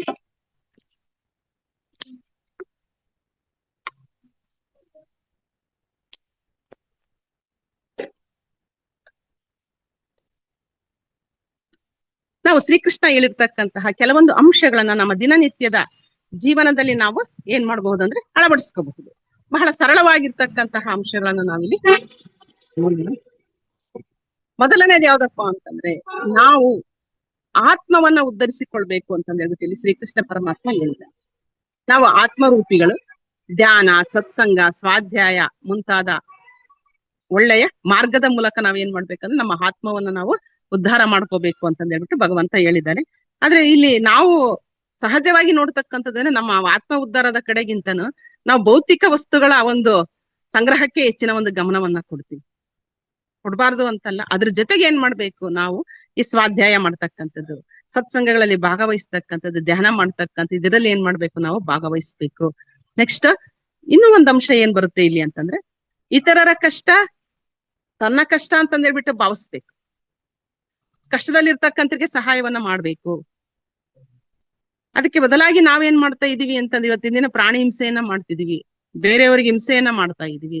ಇದನ್ನೆಲ್ಲ ನಾವು ಬಿಡ್ಬೇಕು. ನೋಡ್ರಿ, ಈ ಅಂಶ ಭಗವದ್ಗೀತೆಯಲ್ಲಿ ಬರುತ್ತೆ. ಬೇರೆಯವರ ಕಷ್ಟಗಳಿಗೆ ನೀನೇನ್ ಮಾಡ್ಬೇಕು, ಮರುಗಬೇಕು, ನಿನ್ನ ಕೈಲಾದಷ್ಟು ಸಹಾಯವನ್ನ ಮಾಡು ಅಂತ ಹೇಳ್ಬಿಟ್ಟು ಶ್ರೀಕೃಷ್ಣ ಪರಮಾತ್ಮ ಇಲ್ಲಿ ಹೇಳಿರ್ತಕ್ಕಂಥದನ್ನ ನಾವಿಲ್ಲಿ ಕಾಣ್ತೀವಿ. ಮೂರನೇದೇನಂದ್ರೆ, ಮನುಷ್ಯನಿಗೆ ಸಾವಿಲ್ಲ. ಸಾವೇ ಇಲ್ಲ. ಯಾಕಪ್ಪ ಅಂದ್ರೆ ನಾವು ದೇಹದಾರಿಗಳು ಅಂತ ಅನ್ಕೊಂಡ್ರೆ ನಮಗ್ ಸಾವಿದೆ. ನಾವು ಆತ್ಮರೂಪಿಗಳಂದ್ರೆ ನಮಗ್ ಸಾವೇ ಇಲ್ಲ. ಈ ಜನ್ಮ ಕೊನೆ ಆಗುತ್ತೆ, ಮತ್ತೆ ನಮ್ಮ ಆತ್ಮ ಏನ್ ಮಾಡುತ್ತೆ, ಕರ್ಮಾನುಸಾರ ಮತ್ತೆ ಜನ್ಮ ತಾಳಿ ಬರುತ್ತೆ. ಹಾಗಾಗಿ ಇದಕ್ಕೆ ಸಾವು ಅಂತಕ್ಕಂಥದ್ದೇ ಇಲ್ಲ. ಆದ್ರೆ ನಾವೇನ್ ಮಾಡ್ತಿದೀವಿ ಅಂದ್ರೆ ಸಾವಿಗೆ ಭಯ ಪಡ್ತಾ ಇದೀವಿ. ವಯಸ್ಸಾದಂಗೆಲ್ಲ ಈ ಭಯ ಅಂತಕ್ಕಂಥದ್ದು ಹೆಚ್ಚಾಗ್ತಾ ಬರುತ್ತೆ. ಅಯ್ಯೋ ನನಗೆ 60 ಆಯ್ತು, ಅಯ್ಯೋ ನನಗೆ 70 ಆಯ್ತು, ನನ್ನ ಆಯುಷ್ ಮುಗಿತಾ ಬಂತು ಅಂತ ಹೇಳ್ಬಿಟ್ಟು ಯಾವಾಗ್ಲೂ ಅದ್ರ ಬಗ್ಗೆನೇ ಯೋಚನೆ ಮಾಡ್ತಾ ಇರ್ತೀವಿ. ಅದ್ರಲ್ಲಿ ಭಗವಂತ ಏನ್ ಹೇಳಿದಾನೆ ಅಂತಂದ್ರೆ, ನಿನಗೆ ಸಾವೇ ಇಲ್ಲ ಅಂತಕ್ಕಂಥ ಅಂಶವನ್ನ ಈ ಒಂದು ಭಗವದ್ಗೀತೆಯಲ್ಲಿ ಹೇಳಿರ್ತಕ್ಕಂಥದನ್ನ ನಾವಿಲ್ಲಿ ಕಾಣಬಹುದು. ನೆಕ್ಸ್ಟ್, ಸುಖ ದುಃಖಗಳಿಗೆ, ಮಾನ ಅಪಮಾನಗಳಿಗೆ ನಾವು ಯಾವತ್ತೂನು ದುಃಖ ಪಡಬಾರ್ದು. ಕೃಷ್ಣ ಪರಮಾತ್ಮ ಹೇಳಿರ್ತಕ್ಕಂಥದ್ದು ಇದನ್ನು, ನೀನು ಎಲ್ಲವನ್ನ ಸಮಾನವಾಗಿ ಸ್ವೀಕಾರ ಮಾಡಿದ್ರೆ ನಿನಗೆ ಈ ದುಃಖ ಅಂತಕ್ಕಂಥದ್ದು ಬರೋದೇ ಇಲ್ಲ. ನೋಡ್ರಿ, ನಾವು ದುಃಖ ಆದಾಗ ವ್ಯಥೆ ಪಡ್ತೀವಿ, ಸಂತೋಷ ಆದಾಗ ಖುಷಿ ಪಡ್ತೀವಿ. ಯಾರಾದ್ರೂ ನಮ್ಗೆ ಹೊಗಳಿದ್ರೆ ಬಹಳ ಖುಷಿ ಆಗುತ್ತೆ, ಯಾರಾದ್ರೂ ತೆಗಳಿದ್ರೆ ನಾವು ಬಹಳ ಚಿಂತೆ ಮಾಡ್ತೀವಿ. 3 ದಿನ ಆದ್ರೂ ಅದ್ ಹಂಗೆ ಕಿವಿನಲ್ಲೇ ಕೇಳಿಸ್ತಾ ಇರುತ್ತೆ. ಇದು ಯೋಗಿಗಳ ಲಕ್ಷಣ ಅಲ್ಲ. ಎಲ್ಲವನ್ನೂ ಸಮಾನವಾಗಿ ಸ್ವೀಕಾರ ಮಾಡ್ಬೇಕು ಅಂತಂದ್ ಹೇಳ್ಬಿಟ್ಟು ಶ್ರೀಕೃಷ್ಣ ಪರಮಾತ್ಮ ಹೇಳಿರೋದನ್ನ ನಾವಿಲ್ಲಿ ಕಾಣಬಹುದು. ನೆಕ್ಸ್ಟ್, ಕರ್ಮವನ್ನ ಮಾಡು, ಅದರ ಫಲವನ್ನ ಏನ್ ಮಾಡ್ಬೇಕು, ಪರಮಾತ್ಮನಿಗೆ ಬಿಡ್ಬೇಕಂತೆ. ನಾವ್ ಯಾವ್ದೇ ಒಂದು ಕೆಲಸ ಮಾಡಿದ್ರೆ ಏನಾದ್ರು ಒಂದು ಉದ್ದೇಶ ಇಟ್ಕೊಂಡೆ ಕೆಲಸವನ್ನ ನಾವು ಮಾಡ್ತೀವಿ. ಆದ್ರೆ ಇದು ತಪ್ಪು. ಕರ್ಮ ಮಾಡ್ತಕ್ಕಂಥದ್ದಷ್ಟೇ ನಿನ್ನ ಒಂದು ಕರ್ತವ್ಯ. ಆದ್ರೆ ಫಲವನ್ನ ನೀನು ಪರಮಾತ್ಮನಿಗೆ ಬಿಡು, ಫಲದ ಬಗ್ಗೆ ನೀನು ಆಲೋಚನೆಯನ್ನ ಮಾಡ್ಬೇಡ ಅಂತಂದ್ ಹೇಳ್ಬಿಟ್ಟಿದೆ ಶ್ರೀಕೃಷ್ಣ ಪರಮಾತ್ಮ ಹೇಳಿದ್ದಾನೆ. ಅದನ್ನ ಸಹಿತ ನಾವೇನ್ ಮಾಡ್ಬೋದು, ನಮ್ಮ ಜೀವನದಲ್ಲಿ ಅಳವಡಿಸ್ಕೋಬಹುದು. ಇಲ್ಲಿ ಇನ್ನೂ ಒಂದು ಶ್ರೀಕೃಷ್ಣ ಪರಮಾತ್ಮ ಹೇಳಿರ್ತಕ್ಕಂಥದ್ದು ಏನಪ್ಪಾ ಅಂದ್ರೆ, ನಾವು ಪೂಜೆಯನ್ನ ಮಾಡ್ತೀವಿ, ಫಲವನ್ನ ಅರ್ಪಣೆ ಮಾಡ್ತೀವಿ, ಪುಷ್ಪವನ್ನ ಅರ್ಪಣೆ ಮಾಡ್ತೀವಿ, ಪತ್ರೆಯನ್ನ ಅರ್ಪಣೆ ಮಾಡ್ತೀವಿ. ಪೂಜೆಗಿಂತ ಮೊದಲು ನಾವೇನ್ ಮಾಡ್ತೀವಿ, ನೀರನ್ನ ದೇವರಿಗೆ ಅರ್ಪಿಸ್ತೀವಿ. ಆದ್ರೆ ಇಲ್ಲಿ ಶ್ರೀಕೃಷ್ಣ ಪರಮಾತ್ಮ ಏನ್ ಹೇಳಿದಾನಪ್ಪಾ ಅಂತಂದ್ರೆ, ನೀನು ಮಾಮೂಲು ಪುಷ್ಪಗಳನ್ನ ಅರ್ಪಿಸುವ ಬದಲು ಪ್ರೀತಿ, ಕರುಣೆ, ಅನುಕಂಪ ಈ ಒಂದು ಪುಷ್ಪವನ್ನ ನೀನು ಅರ್ಪಿಸು ಪರಮಾತ್ಮನಿಗೆ ಅಂತ ಹೇಳ್ಬಿಟ್ಟು ಇಲ್ಲಿ ಹೇಳ್ತಾ ಇರ್ತಕ್ಕಂಥ. ಪ್ರೀತಿ, ಕರುಣೆ, ಅನುಕಂಪ, ಮಾನವೀಯ ಗುಣಗಳು ಅಂತಕ್ಕಂತಹ ಪುಷ್ಪಗಳನ್ನ ನಾವು ಅರ್ಪಿಸ್ಬೇಕಂತೆ. ಆದ್ರೆ ನಾವೇನ್ ಮಾಡ್ತೀವಿ, ನಮ್ಮ ಮನೆ ಮುಂದೆ ಬಿಡ್ತಕ್ಕಂಥ ದಾಸವಾಳ, ಮಲ್ಲಿಗೆ ಈ ಹೂಗಳನ್ನ ನಾವು ಅರ್ಪಣೆ ಮಾಡ್ತೀವಿ. ನೋಡ್ರಿ, ವಿಪರ್ಯಾಸ ಯಾವ ರೀತಿ ಇದೆ, ನಾವು ಸರಿಯಾಗಿ ಅರ್ಥ ಮಾಡ್ಕೊಂಡೇ ಇಲ್ಲ. ಆಮೇಲೆ ಒಳ್ಳೆಯ ಕಾರ್ಯಗಳು ಅಂತಕ್ಕಂತಹ ಫಲಗಳನ್ನ ಅರ್ಪಿಸ್ಬೇಕಂತೆ ಭಗವಂತನಿಗೆ. ಒಳ್ಳೆಯ ಕೆಲಸಗಳನ್ನ ಮಾಡಿದ್ರೆ ಅದು ಫಲ ಇದ್ದಂಗೆ, ಅದು ಪರಮಾತ್ಮನಿಗೆ ಸಲ್ಲುತ್ತೆ. ನಾವ್ ಅದನ್ ಬಿಟ್ಟು ಏನ್ ಮಾಡ್ತಾ ಇದೀವಪ್ಪ ಅಂದ್ರೆ, ಮಾರ್ಕೆಟ್ ನಲ್ಲಿ ಸಿಗ್ತಕ್ಕಂಥ ಬಾಳೆಹಣ್ಣು, ಕಿತ್ಲೆ ಹಣ್ಣು, ಸೇಬು ಇವುಗಳನ್ನ ಅರ್ಪಣೆ ಮಾಡ್ತಾ ಇದೀವಿ. ಆದ್ರೆ ನಾವು ನಿಜವಾಗಿ ಅರ್ಪಿಸ್ಬೇಕಾಗಿರ್ತಕ್ಕಂಥದ್ದು ಯಾವ್ದಪ್ಪ ಅಂತಂದ್ರೆ, ಒಳ್ಳೆಯ ಕಾರ್ಯಗಳು ಅಂತಕ್ಕಂತಹ ಹಣ್ಣುಗಳನ್ನ ನಾವಿಲ್ಲಿ ಏನ್ ಮಾಡ್ಬೇಕು, ಅರ್ಪಿಸ್ಬೇಕು. ಆಮೇಲೆ ನಾವು ಪತ್ರೆಗಳನ್ನ ಅರ್ಪಿಸ್ತೀವಿ. ಬನ್ನಿ ಪತ್ರೆ ಅರ್ಪಣೆ ಮಾಡ್ತೀವಿ, ಬಿಲ್ ಪತ್ರೆ ಅರ್ಪಣೆಯನ್ನ ಮಾಡ್ತೀವಿ.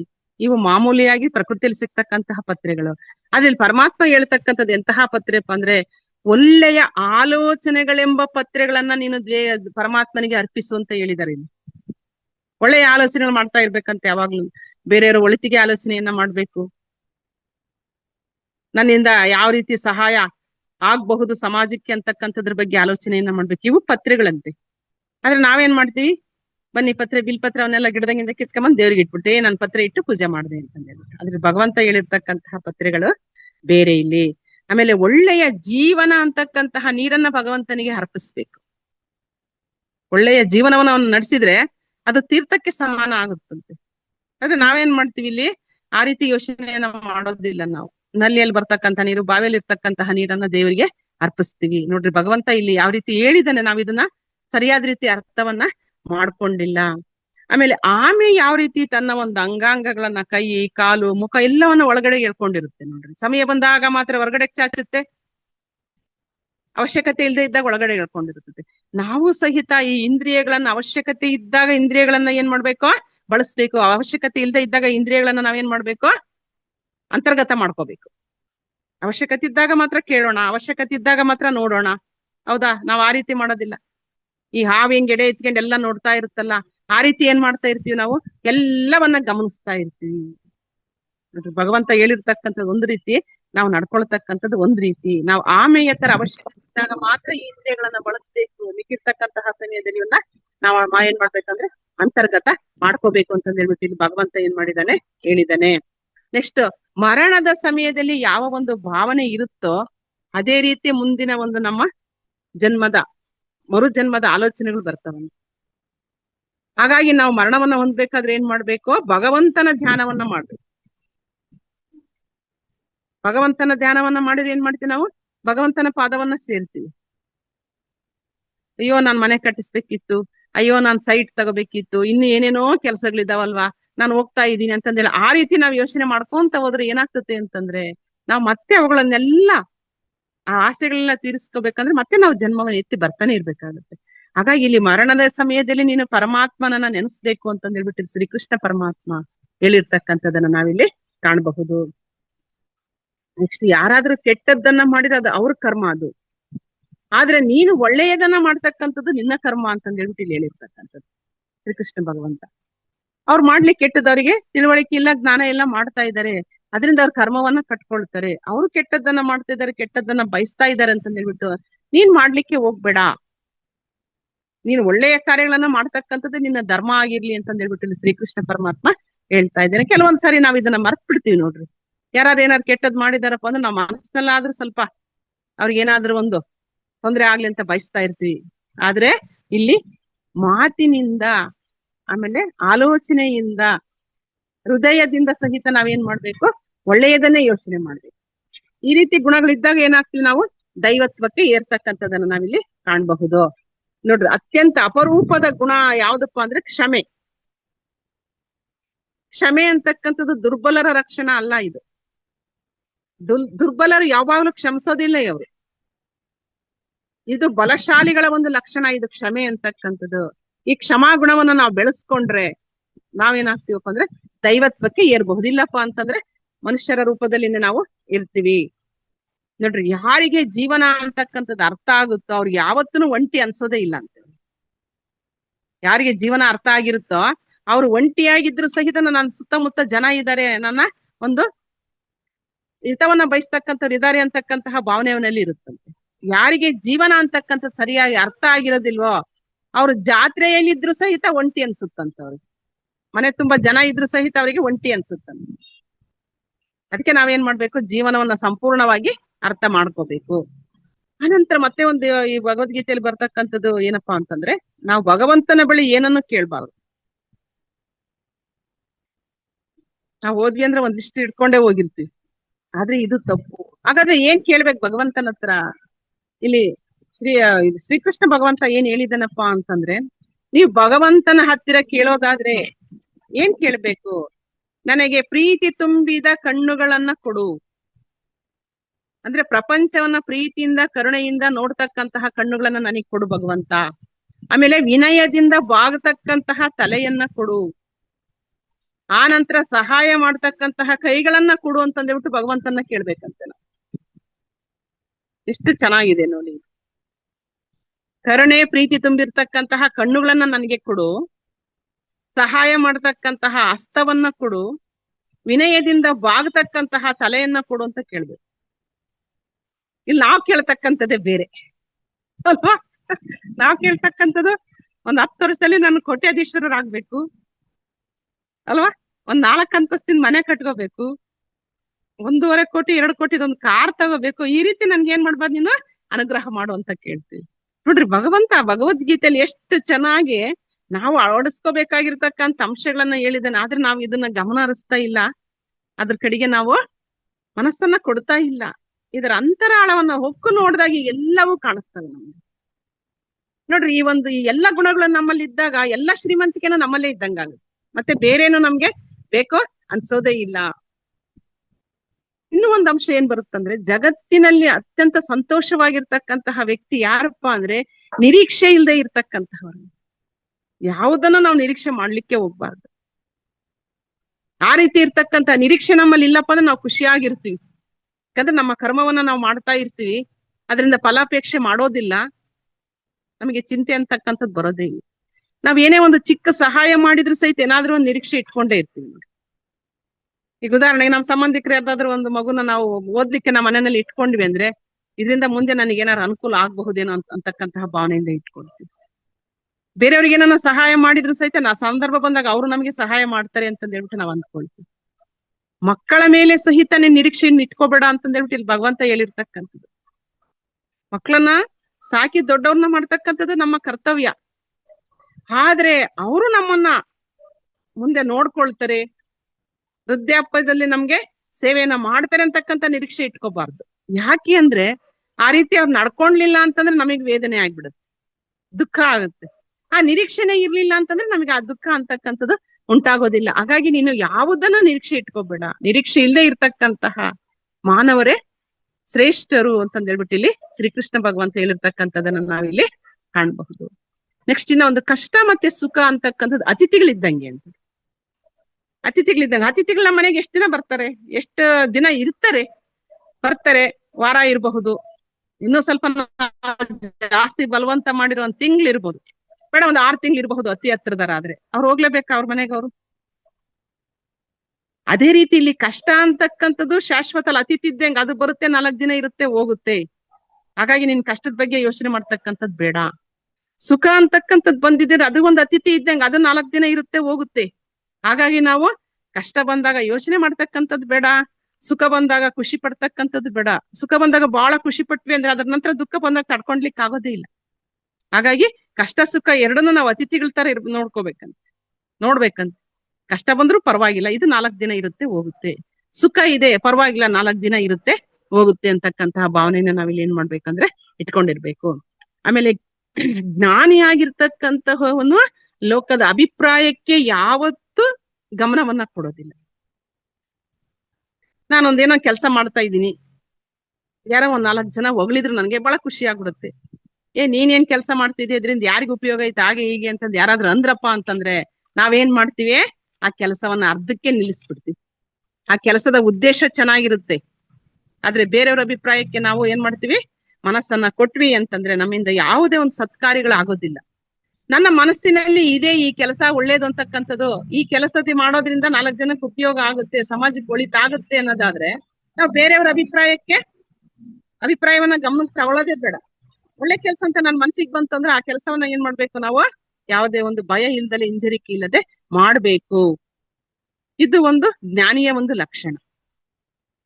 ನಮ್ಮಲ್ಲಿ ಸಹಜವಾಗಿ ಇರ್ತಕ್ಕಂಥದ್ದು ಏನಂದ್ರೆ 4 ಜನ ಒಳ್ಳೆ ಕೆಲಸ ಮಾಡ್ತಿದೀವಿ ಅಂದ ತಕ್ಷಣ ನಮಗೆ ಖುಷಿ ಆಗುತ್ತೆ, ಆ ಕೆಲಸ ಮುಂದುವರಿಸ್ತೀವಿ. ಇದೇ ಏನು ಉಪಯೋಗ ಇಲ್ಲಪ್ಪ, ಹಂಗೆ ಹಿಂಗೆ ನೀನ್ ಯಾಕೆ ಇದನ್ನ ಮಾಡ್ತಿದ್ಯಾ, ನಿನ್ ಮನೆ ಕೆಲಸ ನೀನ್ ನೋಡ್ಕಂತ ಯಾರಾದ್ರೂ ಹೇಳಿದ್ರಂದ್ರೆ ಮನಸ್ಸು ಏನ್ ಮಾಡ್ತದೆ, ಆಗ್ಲೇ ಹಿಂದೆ ಉಳಿದ್ಬಿಡುತ್ತೆ, ಆ ಕೆಲಸನ ಮಾಡ್ಲಿಕ್ಕೆ ನಾವು ಹೋಗೋದೇ ಇಲ್ಲ. ಹಾಗಾಗಿ ಜನರ ಒಂದು ಅಭಿಪ್ರಾಯಕ್ಕೆ, ಲೋಕದ ಅಭಿಪ್ರಾಯಕ್ಕೆ ನಾವು ಬೆಲೆ ಕೊಡ್ತಕ್ಕಂಥದ್ದು ಬೇಡ ಅಂತಂದ್ ಹೇಳ್ಬಿಟ್ಟು ಇಲ್ಲಿ ಹೇಳಿದ್ದಾರೆ. ನೆಕ್ಸ್ಟ್, ನಮ್ಮ ಒಂದು ಅತಿ ದೊಡ್ಡ ಶತ್ರು ಅಂದ್ರೆ ಕೋಪ. ಅತಿ ದೊಡ್ಡ ಶತ್ರು ಯಾವ್ದಪ್ಪ ಅಂತಂದ್ರೆ ಕೋಪ. ಈ ಕೋಪ ಬಂದಾಗ ಏನಾಗುತ್ತೆ, ನಮ್ಮ ಬುದ್ಧಿ ಅಂತಕ್ಕಂಥದ್ದು ನಾಶ ಆಗ್ಬಿಡುತ್ತೆ. ಬುದ್ಧಿ ಯಾವಾಗ ನಾಶ ಆಗುತ್ತೋ ಮನುಷ್ಯ ತನ್ನ ಮೇಲಿನ ಹಿಡಿತವನ್ನ ತಾನೇ ಕಳ್ಕೊಂಡ್ಬಿಡ್ತಾನೆ. ಯಾವಾಗ ತನ್ನ ಮೇಲಿನ ಹಿಡಿತ ಅಂತಕ್ಕಂಥದ್ದು ಕಳ್ಕೊಳ್ತಾನೋ ಆಗ ಅನಾಹುತಗಳು ಆಗ್ತಾವು. ಹಾಗಾಗಿ ಅನಾಹುತಗಳು ಆಗ್ಬಾರ್ದು ಅಂತಂದ್ರೆ ನಮ್ಮ ಬುದ್ಧಿಯನ್ನ ಸ್ಥಿಮಿತದಲ್ಲಿ ಇಟ್ಕೊಂಡಿರ್ಬೇಕು. ಬುದ್ಧಿಯನ್ನ ಸ್ಥಿಮಿತದಲ್ಲಿ ಇಟ್ಕೋಬೇಕಪ್ಪ ಅಂದ್ರೆ ನಾವು ಹೆಚ್ಚು ಕೋಪಗೊಳ್ಳೋದನ್ನ ಕಡಿಮೆ ಮಾಡ್ಕೋಬೇಕು. ಕೋಪ ಬಂದಾಗ ನಾವೊಂದು 2 ನಿಮಿಷ ನಾವು ಯೋಚನೆಯನ್ನ ಮಾಡಿದ್ರೆ ನಮಗೆ ನಿಜವಾಗ್ಲೂ ನಾವು ಈ ಕೋಪ ಮಾಡ್ಕೊಳ್ತಕ್ಕಂಥ ಅವಶ್ಯಕತೆ ಇದೆಯಾ ಇಲ್ವೇ ಅಂತಕ್ಕಂಥದ್ದು ನಮ್ಮ ಅರಿವಿಗೆ ಬಂದ್ಬಿಡುತ್ತೆ. ಕೆಲವೊಂದ್ಸರಿ ಅನಾವಶ್ಯಕವಾಗಿ ಚಿಕ್ಕ ಚಿಕ್ಕ ವಿಷಯಗಳಿಗೆ ನಾವು ಕೋಪ ಮಾಡ್ಕೊಳ್ತಾ ಇರ್ತೀವಿ. ನಿಧಾನವಾಗಿ ಯೋಚನೆ ಮಾಡಿದ್ರೆ ಅಲ್ಲಿ ಏನು ಸ್ವಾರಸ್ಯನೇ ಇರೋದಿಲ್ಲ, ಏನು ವಿಷಯನೇ ಇರೋದಿಲ್ಲ. ಅಲ್ಲಿ ಅನಾವಶ್ಯಕವಾಗಿ ನಾವು ಕೋಪವನ್ನ ಮಾಡ್ಕೊಂಡಿರ್ತೀವಿ. ಹಾಗಾಗಿ ನಾವು ಕೋಪ ಮಾಡ್ಕೊಳ್ಳೋದ್ಕಿಂತ ಮುಂಚೆ ಕೋಪ ಮಾಡ್ಕೊಳ್ತಕ್ಕಂತಹ ಸಮಯನ ಇದು ಅಂತಕ್ಕಂಥದನ್ನ ನಾವೇನ್ ಮಾಡ್ಬೇಕಿಲ್ಲಿ ಯೋಚನೆಯನ್ನ ಮಾಡ್ಬೇಕು. ನೆಕ್ಸ್ಟ್ ನೋಡ್ರಿ, ಇಲ್ಲಿ ಒಂದು ಬಹಳ ಒಳ್ಳೆಯ ಒಂದು ವಿಷಯವನ್ನ ಹೇಳಿದ್ದಾರೆ ಕೃಷ್ಣ ಭಗವಂತ. ಅಹಂಕಾರ ಬಂದ ಕ್ಷಣದಿಂದನೇ ನಮ್ಮ ಪತನ ಶುರುವಾಗುತ್ತಂತೆ. ನಾವು ಕೆಳಗೆ ಇಳಿತಾ ಹೋಗ್ತೀವಿ ಯಾವಾಗ ನಮ್ಮಲ್ಲಿ ಅಹಂಕಾರ ಬರುತ್ತೋ. ವಿನಯ ಬಂದ ಕ್ಷಣದಿಂದ ನಮ್ಮ ಒಂದು ಉನ್ನತಿ ಪ್ರಾರಂಭ ಆಗುತ್ತಂತೆ. ಅಹಂಕಾರ ಬಂತು ಅಂದ್ರೆ ನಾವು ಕೆಳಗೆ ಇಳಿತಾ ಇದೀವಿ ಅಂತ ಅರ್ಥ.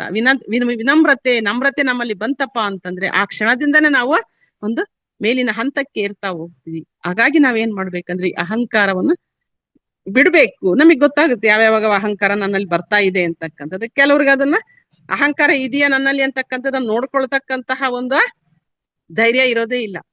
ನಮ್ಮನ್ನ ನಾವು ಸಮರ್ಥನೆ ಮಾಡ್ಕೊಂಡ್ ಬಿಡ್ತೀವಿ, ನನಗೆ ಅಹಂಕಾರ ಇಲ್ಲ ಅಂತ.